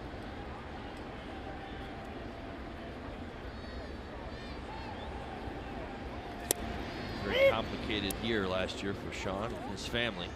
Certainly was. Car accident in Miami area, South Florida. disabled list. Got back with the Braves, played about 15 games, and got traded back to the Pirates. A lot that he had to deal with. Certainly with himself personally and the injuries he sustained, and with his family as well. Yeah, he avoided serious injury, but his wife and 2 young sons were hurt in the crash. Sean needed 5 months of recovery before making the season debut in July. And as you mentioned, traded back to Pittsburgh, and in his first game back with the Pirates, hit a walk-off home run. Of course he did. There were a lot of people around the game thought that, you know, he was kind of the perfect Pirate. Right. But at the same time, you know, obviously was given a multi-year deal and an opportunity elsewhere. It's kind of an odd one. You know, he got back to the Pirates so quickly, but really when he gets back and comes through, I mean, his best year at the major league level was what led to that 2-year deal. Strike 3, Despaigne, and top of the 7th will end. That is the 3rd strikeout for Despaigne, but another couple runs at 6-1.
Hit ball off of Nova. That at the time gave the Marlins a 1-0 lead, but the Pirates stormed back in the 3rd inning as Josh Bell had the double. After Bell, it was Corey Dickerson with an RBI single, and then Francisco Cervelli with a deep sacrifice fly to score. Marte gave the Pirates a 4-1 lead at that point. Nice piece of hitting right there by Josh Bell to bring home another. And then shortly after that, Dickerson with the fly ball to right field. Again, the wheels of Marte playing a part there as he scores on a play that was challenged, but confirmed as a sac fly. So 6-1 Pirates on top here in the last of a 3-game set. Rubber match between these 2 teams, who will not see each other again until September in Pittsburgh. September 7th, 8th, and 9th. And by the way, the Saturday game, if you have one of those pocket schedules or something that you printed out on your refrigerator like we do, it was listed as a 7 o'clock game, but it has since been moved a 1 o'clock first pitch. So if you're going to be in Pittsburgh or have plans to park yourself on the couch that day and listen to Todd and I, just make sure you do it early. 1 o'clock. That's in September. We'll remind you. We'll remind you as we mark your calendars. Mark your calendars. That's right. Maybe that's more for you and I to remind each other to get to the ballpark early that day. How about the afternoon here for Ivan Nova? 7 strikeouts in 6 innings. Well, how about the afternoon for Ivan Nova? Yeah, well, we're talking about it once again. I witnessed this 2 times last year. He got into a rhythm. I thought there was some opportunity in the first, and there was, but he was able to wiggle out only the 1 run. Since then, the sinking fastball has been sinking, and the results have been too similar. It's time for tonight's Coors Light Refreshing Finish. He has, again, finished off 7 hitters by way of the K. Well, And you think back to, you've heard me say it, many analysts will say it, it really is a game approach. When you go up against the games, a team's best or a team's ace, if you will, you want to get them early. And you felt like there was some opportunity there with the Marlins. The bases loaded, nobody out, that if you could have broken that open, maybe scored multiple runs that inning, not just that one run, things could potentially have been a little bit different. You just don't get, into your rhythm. What did he do? He gets out, obviously the one run, gets into a rhythm. And for Nova, a rhythm against the Marlins is very common. He's had it. He certainly, if we're speaking to confidence, had it last year as well. And here you are in the bottom of the 7th inning, doing it once again. His last start was the 11th start of his career, in which he had gone 7 innings and no walks. I mean, that is impressive in today's game. And again, he was the guy that got the opening day nod for the Pittsburgh Pirates. So obviously that is an honor. It is one of 162. I think we all understand that. But he got the opening day nod ahead of a guy like Jameson Taillon, who's, seemingly the ace of this staff, at least in terms of the back of the baseball card. But I suppose the bottom line is this for Clint Hurdle and his staff. They're off to a good start. The starting pitching has been very good. The offense has certainly been good. And if they tighten up the bullpen, I'm sure that they could give the on-paper favorites, the Chicago Cubs, a run for their money in the National League Central throughout the season. Of course, it is the Brewers who are in second place, 2.5 back at Pittsburgh, as is St. Louis, and then there's the Cubs. But again, 14, 15 games into the season, a lot of baseball still to be played. But Pirates off to a good start, 10-4 entering play today. Best 14-game start since 1992 for the Pirates. Hot shot off the bat of Cameron Maybin. This should be extra bases into the corner. And Maybin will glide into second base with a leadoff double here in the 7th.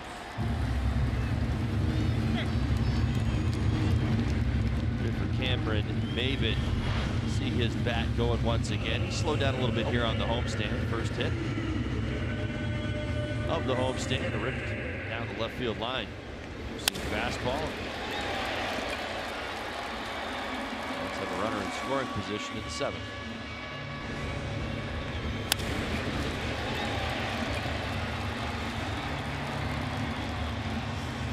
Another hard hit ball for Cameron Maybin. He is in scoring position right now to lead off the 7th inning, as Lewis Brinson will dig in.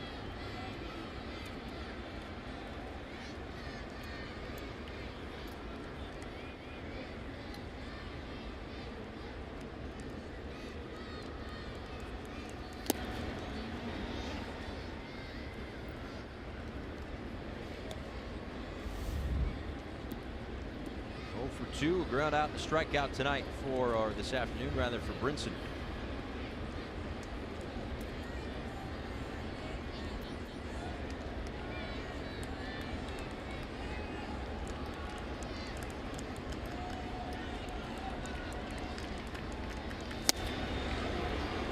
Swing and a miss, 1-1. Well, for Nova, when he completed the 2nd inning of this game, Todd mentioned before, he'll get up over 1,000 career innings. And he did that once he completed the 2nd.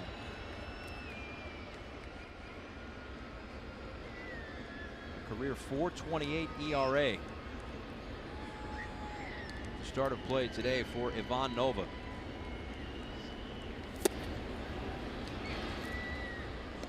But if that's what some would consider quote-unquote average, he has certainly looked better than that this afternoon.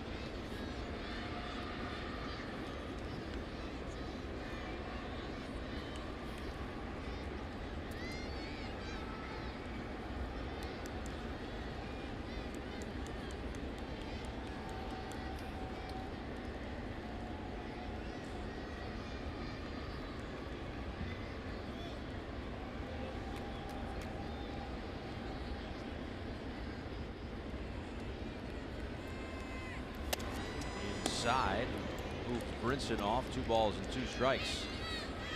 Really 2 teams that had similar off seasons. Certainly some guys that finished 2017 in each of these uniforms that are no longer around. We've told the story of the Marlins once or twice, but for Pittsburgh, Andrew McCutchen gone, Garrett Cole also gone. McCutchen in San Francisco, Cole in Houston. Brinson strikes out for the first out here in the 7th inning.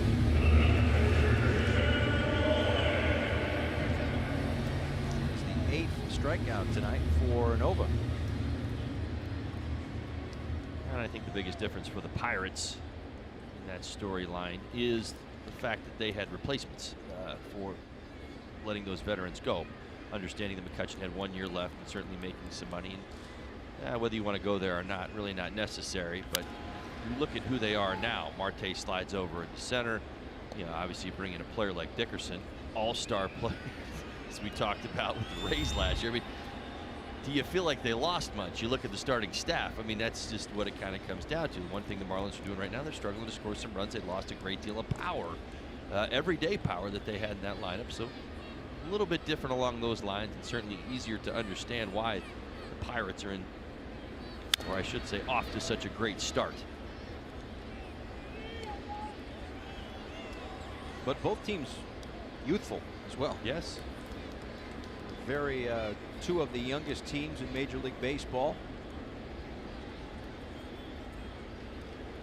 It sounds like what the Pirates are doing is they're the veterans that are on their team. They're making sure that the youngsters kind of have a voice in that clubhouse. The Pirates have traditionally been integrating, the youth into their roster. They do it, almost every year. If you go back, whether it's the Marte story, the Blanco story, the Bell story, it's not all at the same time. I mean, there's some examples around baseball where we've said, well, look at the Cubs. They rushed, 3 or 4 young, talented players together to the big leagues in, say, a year and a half, where Pirates have done it a little bit more spread out over time, but it always seems like every year they're bringing up a new guy or a new player or a new young outfielder that can play. Swing and a miss. It gets away from Cervelli, who throws to first to complete the strikeout. And over to third goes Maben.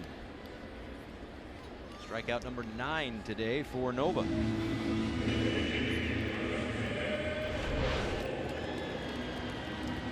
will end up in the dirt. Wallach half swing as it bounces away. Cervelli able to make the short throw to first for out number 2, and Nova covers home. That was an issue a couple of nights ago.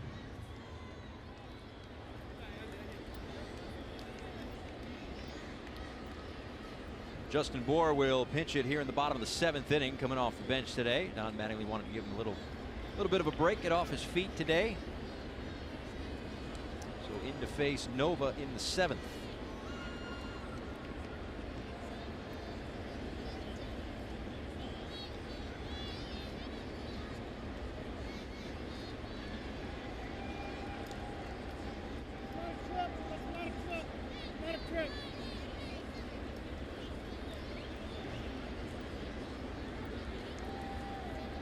Home plate umpire Andy Fletcher waving up to the press box, saying that was not a trip.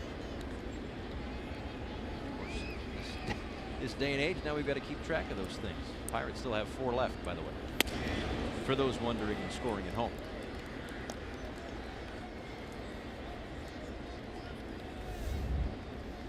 Justin Bour 3 for 7 with a home run in this series. Had a 2-home run game against the New York Mets on his homestand as well. 1 for 3 with a walk in last night's ball game.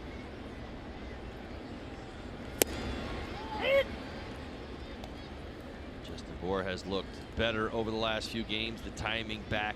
You mentioned the 3 home runs all coming on high velocity. 96 the other day, game 1. 97 miles an hour out to left field. 2-homer game, as well as 94.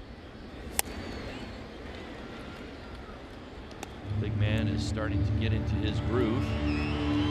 Dare I say, so much like last year. I hate to say it that way because you just don't want to speak those things into being for a player. But when I saw Justin struggling a little bit earlier this month, you couldn't help but think back to last year and some of the struggles he dealt with early April.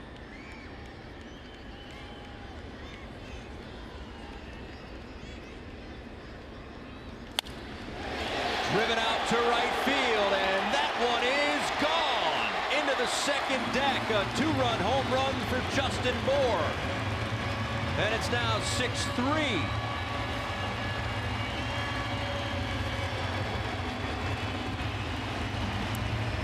Well, sometimes you overthink it as a pitcher, and there's no doubt that JB coming off the bench as the pinch hitter. Oh man, we talked about being on the velocity and seeing the baseball. He's going to pick on a hanging slider from Nova. He hasn't made many mistakes today. Glenn Hurdle on his way to the mound. Says that's enough. Here's what a hanging slider looks like, kids. Hello. Goodbye.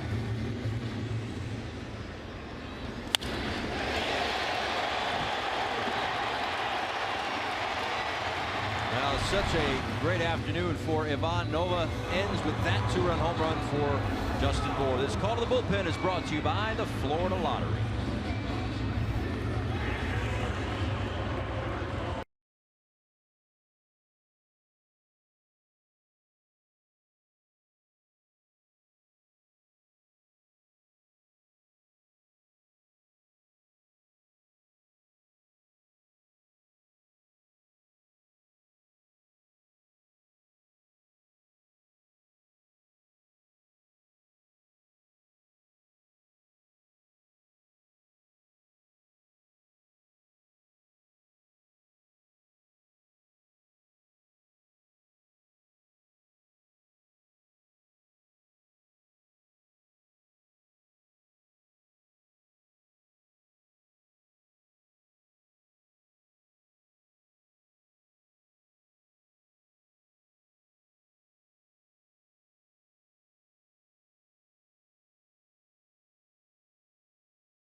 The bullpen is brought to you by the Florida Lottery. It's good to have options. That's why the Florida Lottery has over 70 unique scratch-off games.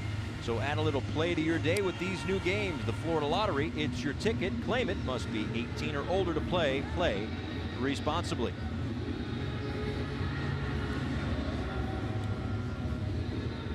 So a new pitcher for the Pittsburgh Pirates after this unloading by Justin Bour. Yeah, that's what I'm talking about. 110 miles an hour off the bat. I love exit velocity. Former hitter talking, right? Who doesn't? How about this no-doubter? Upper deck. Well, he knew it. Nova knew it. Everybody here at Marlins Park knew it. He's got that kind of power, and he is in that kind of zone right now. Good to see from the big guy. 4 home runs on the homestand for Justin Bour. Not a bad way to take to the road after this one as Michael Feliz comes into pitch. 2 to left, 2 to right. Good sign. It's the ball game once again. Now, I told you about the vulnerability of this Pirates bullpen. Keep that in the back of your minds, Marlins fans. We're a long way from the final out in this game. So now a 3-run game. This Pirates bullpen has struggled mightily. Now, it has not included Michael Feliz. He's been actually very, very good. JB Shuck fouls off a tough pitch. Scoreless inning on Saturdays. Not a lot of run over his last 6 appearances. Only a couple of hits in those 6 innings. So he has been one of the good ones. But that Pirate bullpen on a whole has struggled of late. We did see that in game 1. Chopped up the middle. Shuck can run. Bobbled by Frazier. And Shuck is aboard with 2 outs.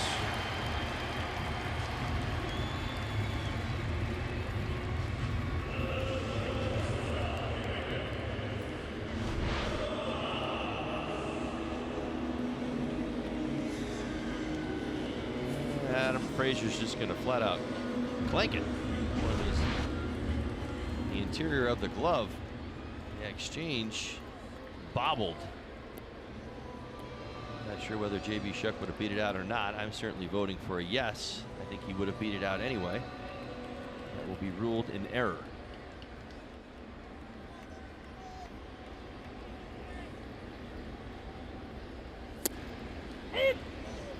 strike to Miguel Rojas. Here's our Florida Lottery in-game jackpot. Now it's an 8-game hit streak for Miguel Rojas after the knock in the first inning. Corey Dickerson at 10 straight games. Ketel Marte out with the Diamondbacks at 9, but a nice start for both that man right there and the man in the box, Miguel Rojas.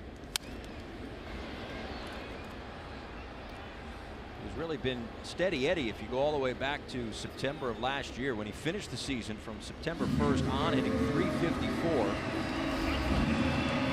The 1 for 3 today, his season average is at .293.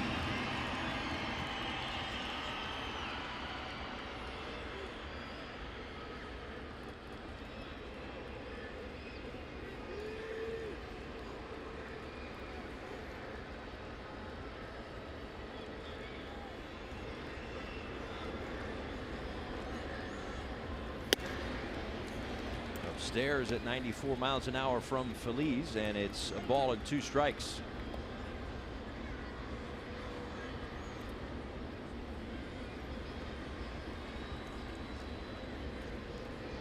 Feliz came over from the Houston Astros last year, 13.1 strikeouts per 9, 6th best ratio among AL relief pitchers, and he gets a strikeout there of Rojas. But the Marlins get a couple of back on the 2-run home run from Justin Bour at 6-3.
In 1963, Jackie Robinson spoke alongside Dr. Martin Luther King Jr. to address race relations in the South.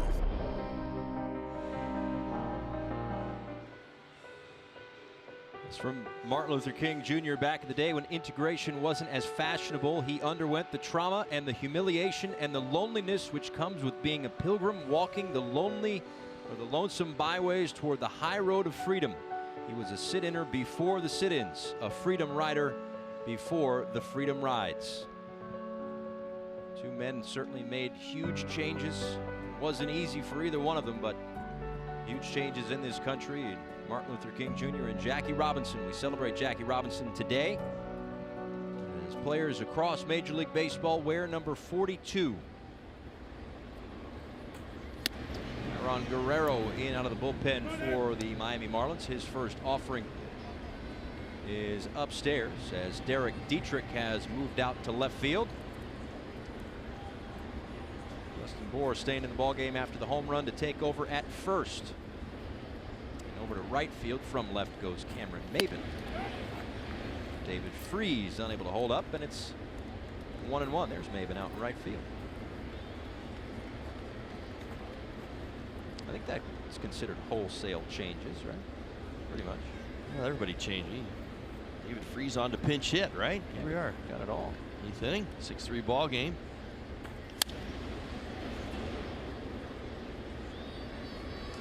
Guerrero, third pitcher of the day for the Marlins here in the 8th inning now. Fastball slider. He has got one of the bigger fastballs in the game. No look at that ERA too long. It's going to come down over time. He's a young man trying to figure a few things out. 7 2/3 innings. What you do love is the strikeout to walk ratio at 4-1. He's got 12 strikeouts in those 7 2/3 innings. He's made some mistakes out over the plate, but all in all, this young man's figuring some things out. There is another strikeout. It's a little leeway with the slider because the fastball is so dominant at times. One away here in the top of the 8th inning. After this one, we get on the plane. We go to the Big Apple for a quick 2-game set. Coverage starts at 6 o'clock Eastern time, and first pitch 6:35 on both nights. Of course, we'll see our old pal Giancarlo Stanton, the Rookie of the Year last year, and Aaron Judge.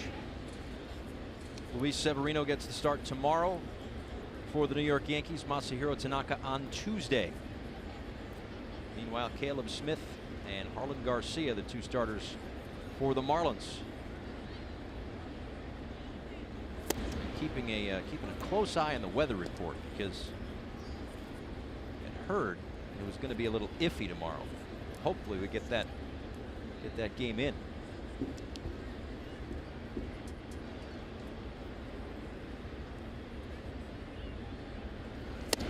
The Marlins bullpen has been racking up strikeouts here in the month of April between Guerrero, Bearclaw,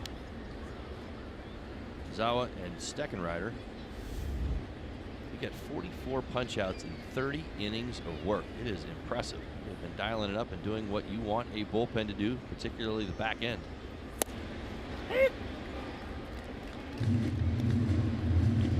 Eliminate contact.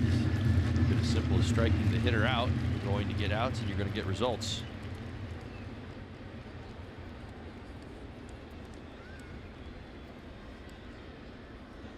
Three and one to Adam Frazier. To Justin Bour over at first.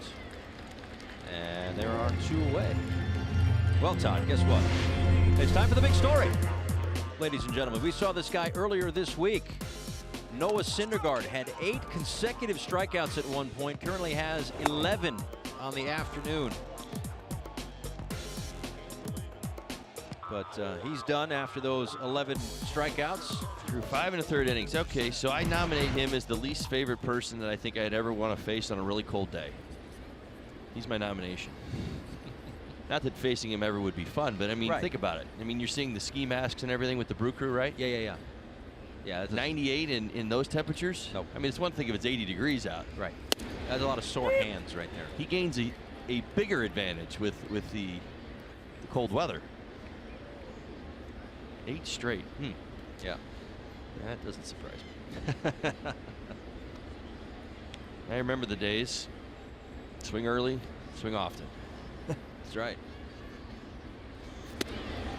Yeah, he could bring it. I mean, again, like, you know, we talked so much about Clayton Kershaw and Corey Kluber, all these guys that have multiple Cy Youngs, but, you know, if not for a guy like Clayton Kershaw, you'd think that Syndergaard, you know, as long as the guy could stay healthy, he's going to be in that conversation for years to come for Cy Youngs.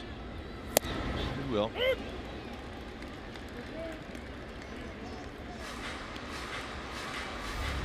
You know, I still believe that Clayton Kershaw has one thing that's really working for him. Not that he needs anything else, but it's just the state of the game right now. Clayton Kershaw is he's still doing it old school style, where everybody else is doing it new school.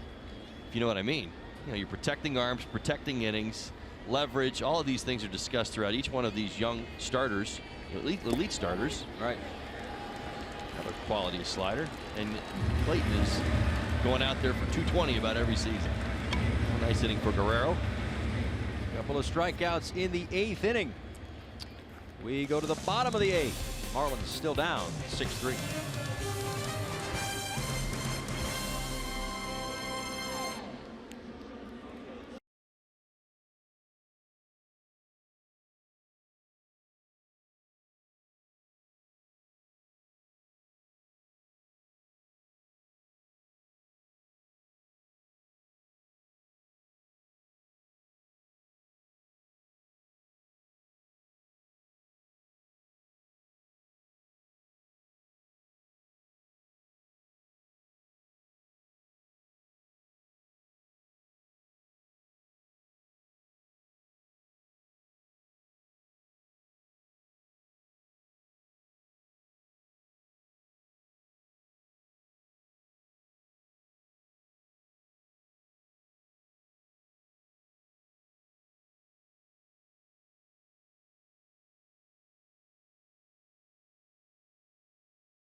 day. Pitch tracking, in-game highlights, live radio broadcast, stats, news, and more. Download MLB At Bat today. Last of a 3-game set rubber match between these two teams. The Marlins looking to win a series for the first time in 2018, but a little work to do as George Contos will take over, third pitcher of the game for the Pirates. And his first pitch to Starlin Castro is inside. 6 2/3 from Nova today. Michael Feliz got the last out of inning number 7, and now Contos in for his 8th outing of the season.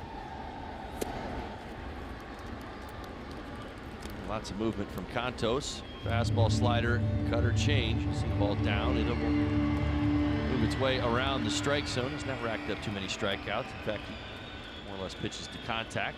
He's been effective throughout his career. Former Giant.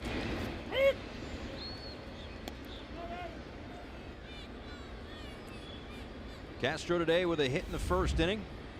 A fly out and a ground out along with that. At the moment, 7 for 23 on the homestand. He'll see a 2-1 from Contos.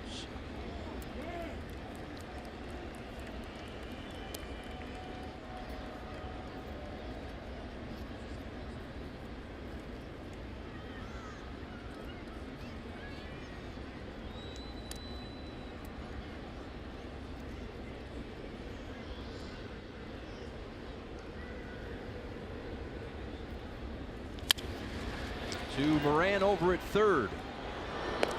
And there's one away here in the 8th inning. Now, there was a there was a postponed game in Minnesota, so all that meant was that Fernando Rodney is shoveling snow in Capri's, by the way, which I mean that's fantastic. Well, I mean, just because you know the city that you pitch for changes doesn't mean your wardrobe changes. Yeah, it does. You told me to get flowery. Well, it takes some time. Yeah, but have you gotten them yet? No. Well, it's taking you some time. That's what I'm getting at. It's still early April. It's like one of those situations where the veteran takes the rookie out shopping. You're gonna go take me shopping somewhere and get some flowery shirts? Sure. Yeah. All right. Good. Don't ask where we're going. Keep your eyes closed. Fine. I'll buy lunch that day. Derek Dietrich is looking for his first hit in this one. Trying to start a little bit of a rally here for the Marlins in the bottom of the 8th inning. Tough first at bat this afternoon. Hit the ball hard. Last 2 at bats. He's kind of run into some tough luck. Marte ran him down on a deep fly ball to center field. He also lined out to short. A foul ball down the right field line. Didn't miss by much. Manny Gonzalez, first base umpire, right there. Let's see how close it was. Yeah, about 6 inches.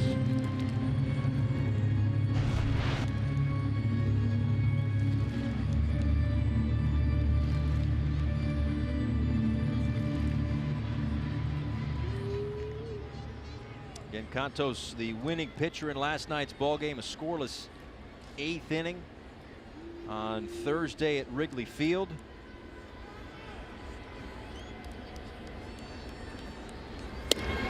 Outside to Dietrich as this Pittsburgh Pirates bullpen tries to solidify itself and improve on the bullpen ERA, which is last in Major League Baseball, entering play today at 6.46.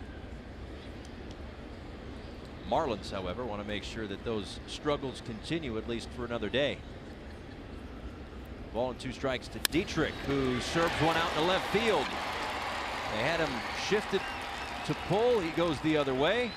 A 1-out base hit here in the 8th. Not to be denied. We talked about the improvements in Derek Dietrich's game. We've seen some of them today. Able to go line to line. Just misses a double down the right field line. Slider, cutter, the outside part of the plate stays right on it. Moran left on the left side of the infield. Gets through well.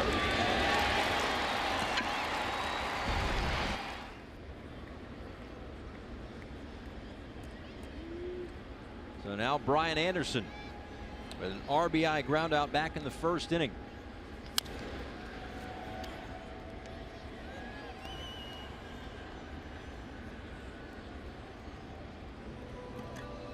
His 10th RBI on the season.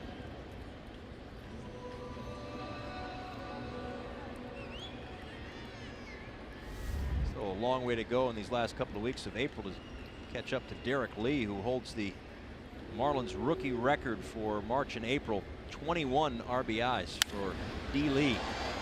Anderson, a fly ball to right field, moving over. Polanco will make the catch for out number 2.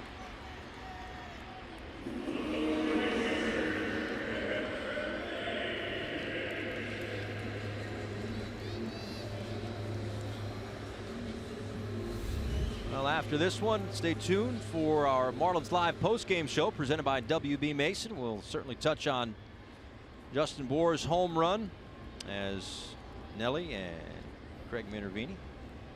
Silhouettes, trust us, that's who they are. Yep, there they are. And got our coordinating producer, Jamie Shapiro, working hard on a Sunday. Got the Little League team out here. Fantastic. Oh, now he's running. Yep, that's it. Yep. Of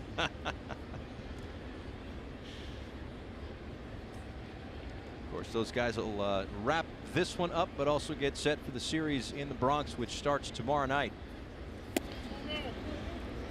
Again, Marlins Live pregame show tomorrow starting at 6. First pitch 6:35, both nights in fact. Same schedule for both of those games. Short 2-game set. Caleb Smith, Luis Severino, the 2 starters. As Caleb Smith will face the team that he pitched for last year.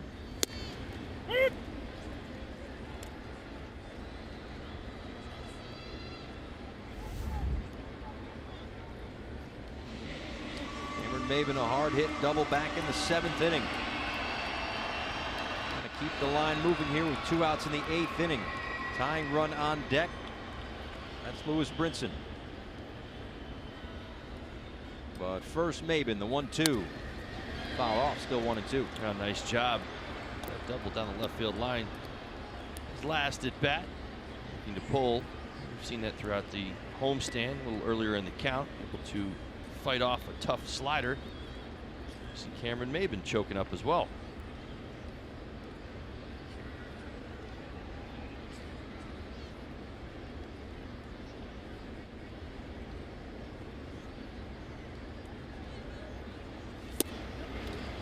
Swing and a miss, strike 3. First strikeout for Contos, but it's the 3rd out here in the 8th. We go to the 9th. Marlins down 3.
Bottom of the 8th inning, just kind of served one the other way through a vacant left side of the infield. Well, we've talked Dietrich and the improvements he's made here in the early going. You see the shift. All right, so they're playing him to the right side. And we talk about pitch execution. It's vital. Certainly need to see it. And you say, well, wait a minute. He went the other way, so obviously he didn't execute the pitch. Well, in fact, he did. This is where you give credit to the hitter, Dietrich, and the approach. Here is why. Cervelli sets up on the outside corner. What the Pirates are looking for as he throws the backup slider is for him to roll over the pitch and pull it to the right side. Dietrich says, I'm going to stay through the baseball and hit it the other way. We've seen Derek do this in the early going. We've seen him do it since he got hot last year, really going line to line and power both ways. So I know his box score says 1 for 4 today, but he's had some really good contact, and I kind of expect some good things to keep happening for him. He's had a nice homestand as well. Junichi Tazawa, the 4th pitcher for the Marlins this afternoon. Jose Urania went the first 5, a couple from Despaigne. Guerrero struck out 2 in the 8th inning, and now Tazawa will try to hold the Pirates right where they are, 6-3 in front here in the 9th. First pitch from Tazawa to Starling Marte is inside. Marte, Josh Bell, Corey Dickerson. Marte, a great afternoon. 4 singles, 3 runs scored. Had a big series as that average creeping ever closer to 300 a couple of weeks into the season. And a high drive to deep left field. Dietrich is back. He's at the track. He's up, and that ball is gone. Solo home run for Starling Marte. It's 7-3. A 5-hit day for Starling Marte. And to think this all in some capacity started with a bunt last night. A bunt base hit. He has not made an out since that bunt base hit. He's been a nuisance, a thorn in the side of the Marlins. They've been able to control a lot of the boppers. This Pirates lineup. Starling Marte, 6 straight hits, career high 5 hits today. 4 singles and a long home run. He's done it all. Speed, ability to bunt for a base hit. Great defense in center field. And oh, by the way, hitting. The middle of the order has done the damage today for the Pittsburgh Pirates. Strike to Josh Bell. Josh Bell taking full advantage of the guy in front of him getting on 5 times through our guys this afternoon. 5 hits for Marte, 3 RBIs from Bell, a couple of hits and 2 RBIs from Dickerson. And that's a base hit for Bell, his 3rd hit of the day.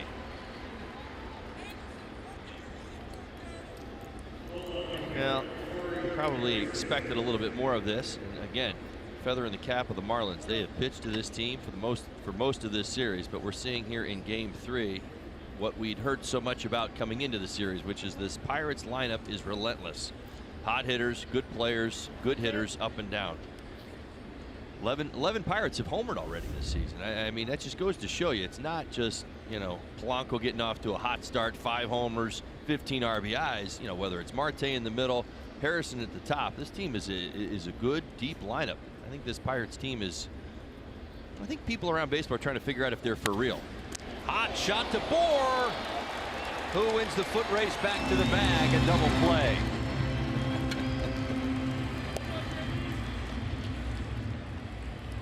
All right, Holly, who caught that one? Did Bour catch it? Well, I think it may have caught him. That's what I'm saying. As hard as that was hit, but you're right. I was just pondering. You said won the foot race, and I was thinking about JB and how many foot races he's won in his life. An all-important one right there. How's that? There you go. Well, he's proud to be in the right place at the right time. Nicely done. So 2 quick outs on the 1 line drive, and here is Francisco Cervelli. Off-speed pitch from Tazawa is in there for a called strike. I mentioned the 5-hit game. Starling Marte. The first 5-hit game for a Pirate. Gregor Polanco. How about this? June 13th, 2014. Right here in Miami, 5 for 7 that day. Gregory Blanco, how about it? Well, we noted the numbers. It's been a while. Odd that it happened here. Right. He likes playing at Marlins Park. He entered today hitting .370 at Marlins Park, did Polanco. So it makes sense. You wonder, those numbers certainly help it out, but the 0-2 to Cervelli. Misses off the inside edge. Kelly Sacco, she's ready to roll. Look at that. That's right, go Cuse. I think that's what she said. Did you say go Cuse? Yes, she did. Go Cuse. Played softball up there in Syracuse, and she's ready. Half glove will travel. Swing and a miss, strike 3, but another run across on the home run for Starling Marte, his 5th hit. 7-3 Buccos.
Is brought to you by Southwest. Transparency, low fares, nothing to hide. By Sylvester Comprehensive Cancer Center, in pursuit of your cure.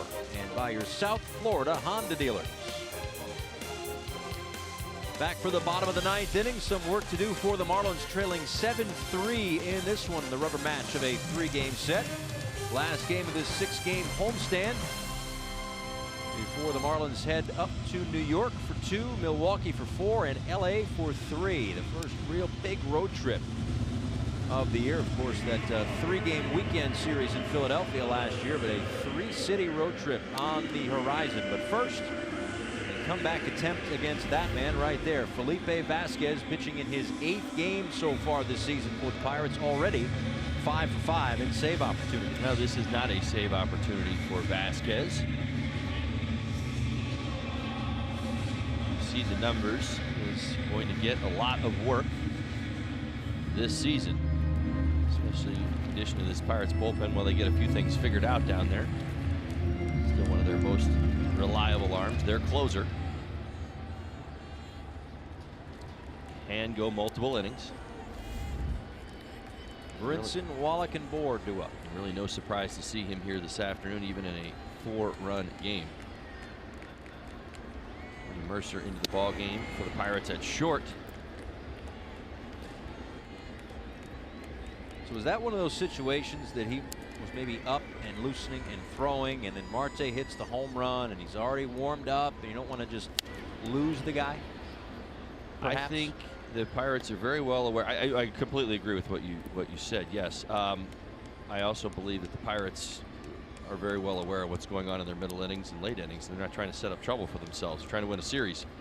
Pirates have not lost a series yet this season. They split a series with the Twins. Francisco Cervelli just had the glove knocked off his hand by the backswing of Brinson. Same hand that got hit by a pitch. I believe so, yes. So they got a little bit of a stinger there.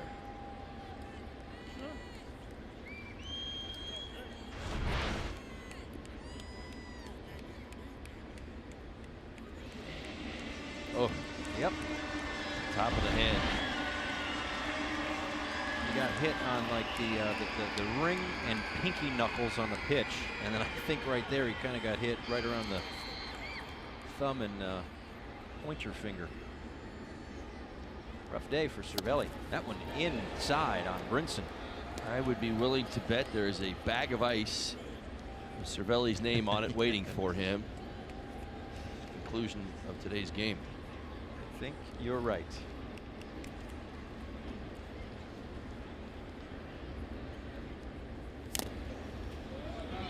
Brinson got a piece to stay alive, still 2-2.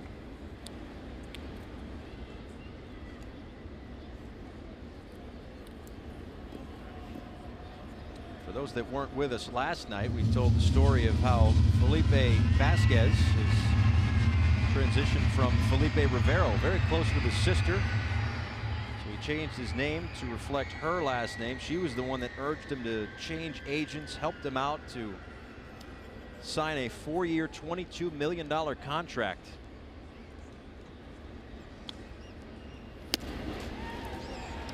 Way outside. Cervelli. I mean, there's nobody on base. You got to like the effort right there. Just let that go to the backstop.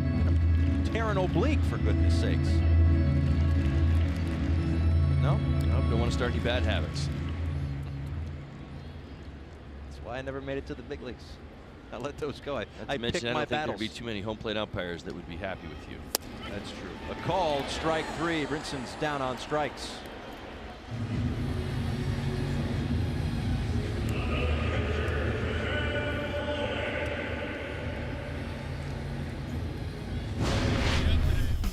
Time for our showstopper, which is also the catch of the day, brought to you by Bonefish Grill. Look at that. Aaron Altair again. A diving catch in the outfield. That's back-to-back days. We've seen that. Jackie Bradley Jr. yesterday at Fenway Park. Altair there at the Trop. You know what that's worthy of? Showstopper. I can't get there. I don't know what it is. Takes practice. Yeah, you're right. There's Moran. And Wallach is retired for the second out here in the ninth.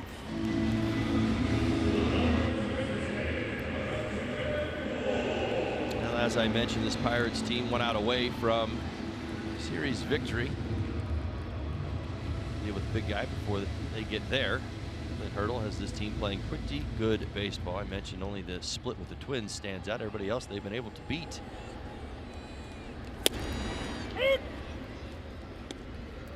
Strike to Justin Bour, who homered off the bench back in the 7th inning, his second career pinch hit home run. And depending on what happens here, he's got 4 home runs on this homestand. A couple in one game, both to left field, and a couple to right field, both either into or off the upper deck, but he comes up empty here, and the Pittsburgh Pirates will take the rubber game of this series and win this one 7-3. Well, the offense that we talked so much about finally showed up for the Buccos here in the series finale. 7 runs on 13 hits. And oh, by the way, got a heck of a start from Ivan Nova. 9 strikeouts and 6 2/3 for Nova. Much more to come on the Marlins Live postgame show coming up with Craig Anelli after the break.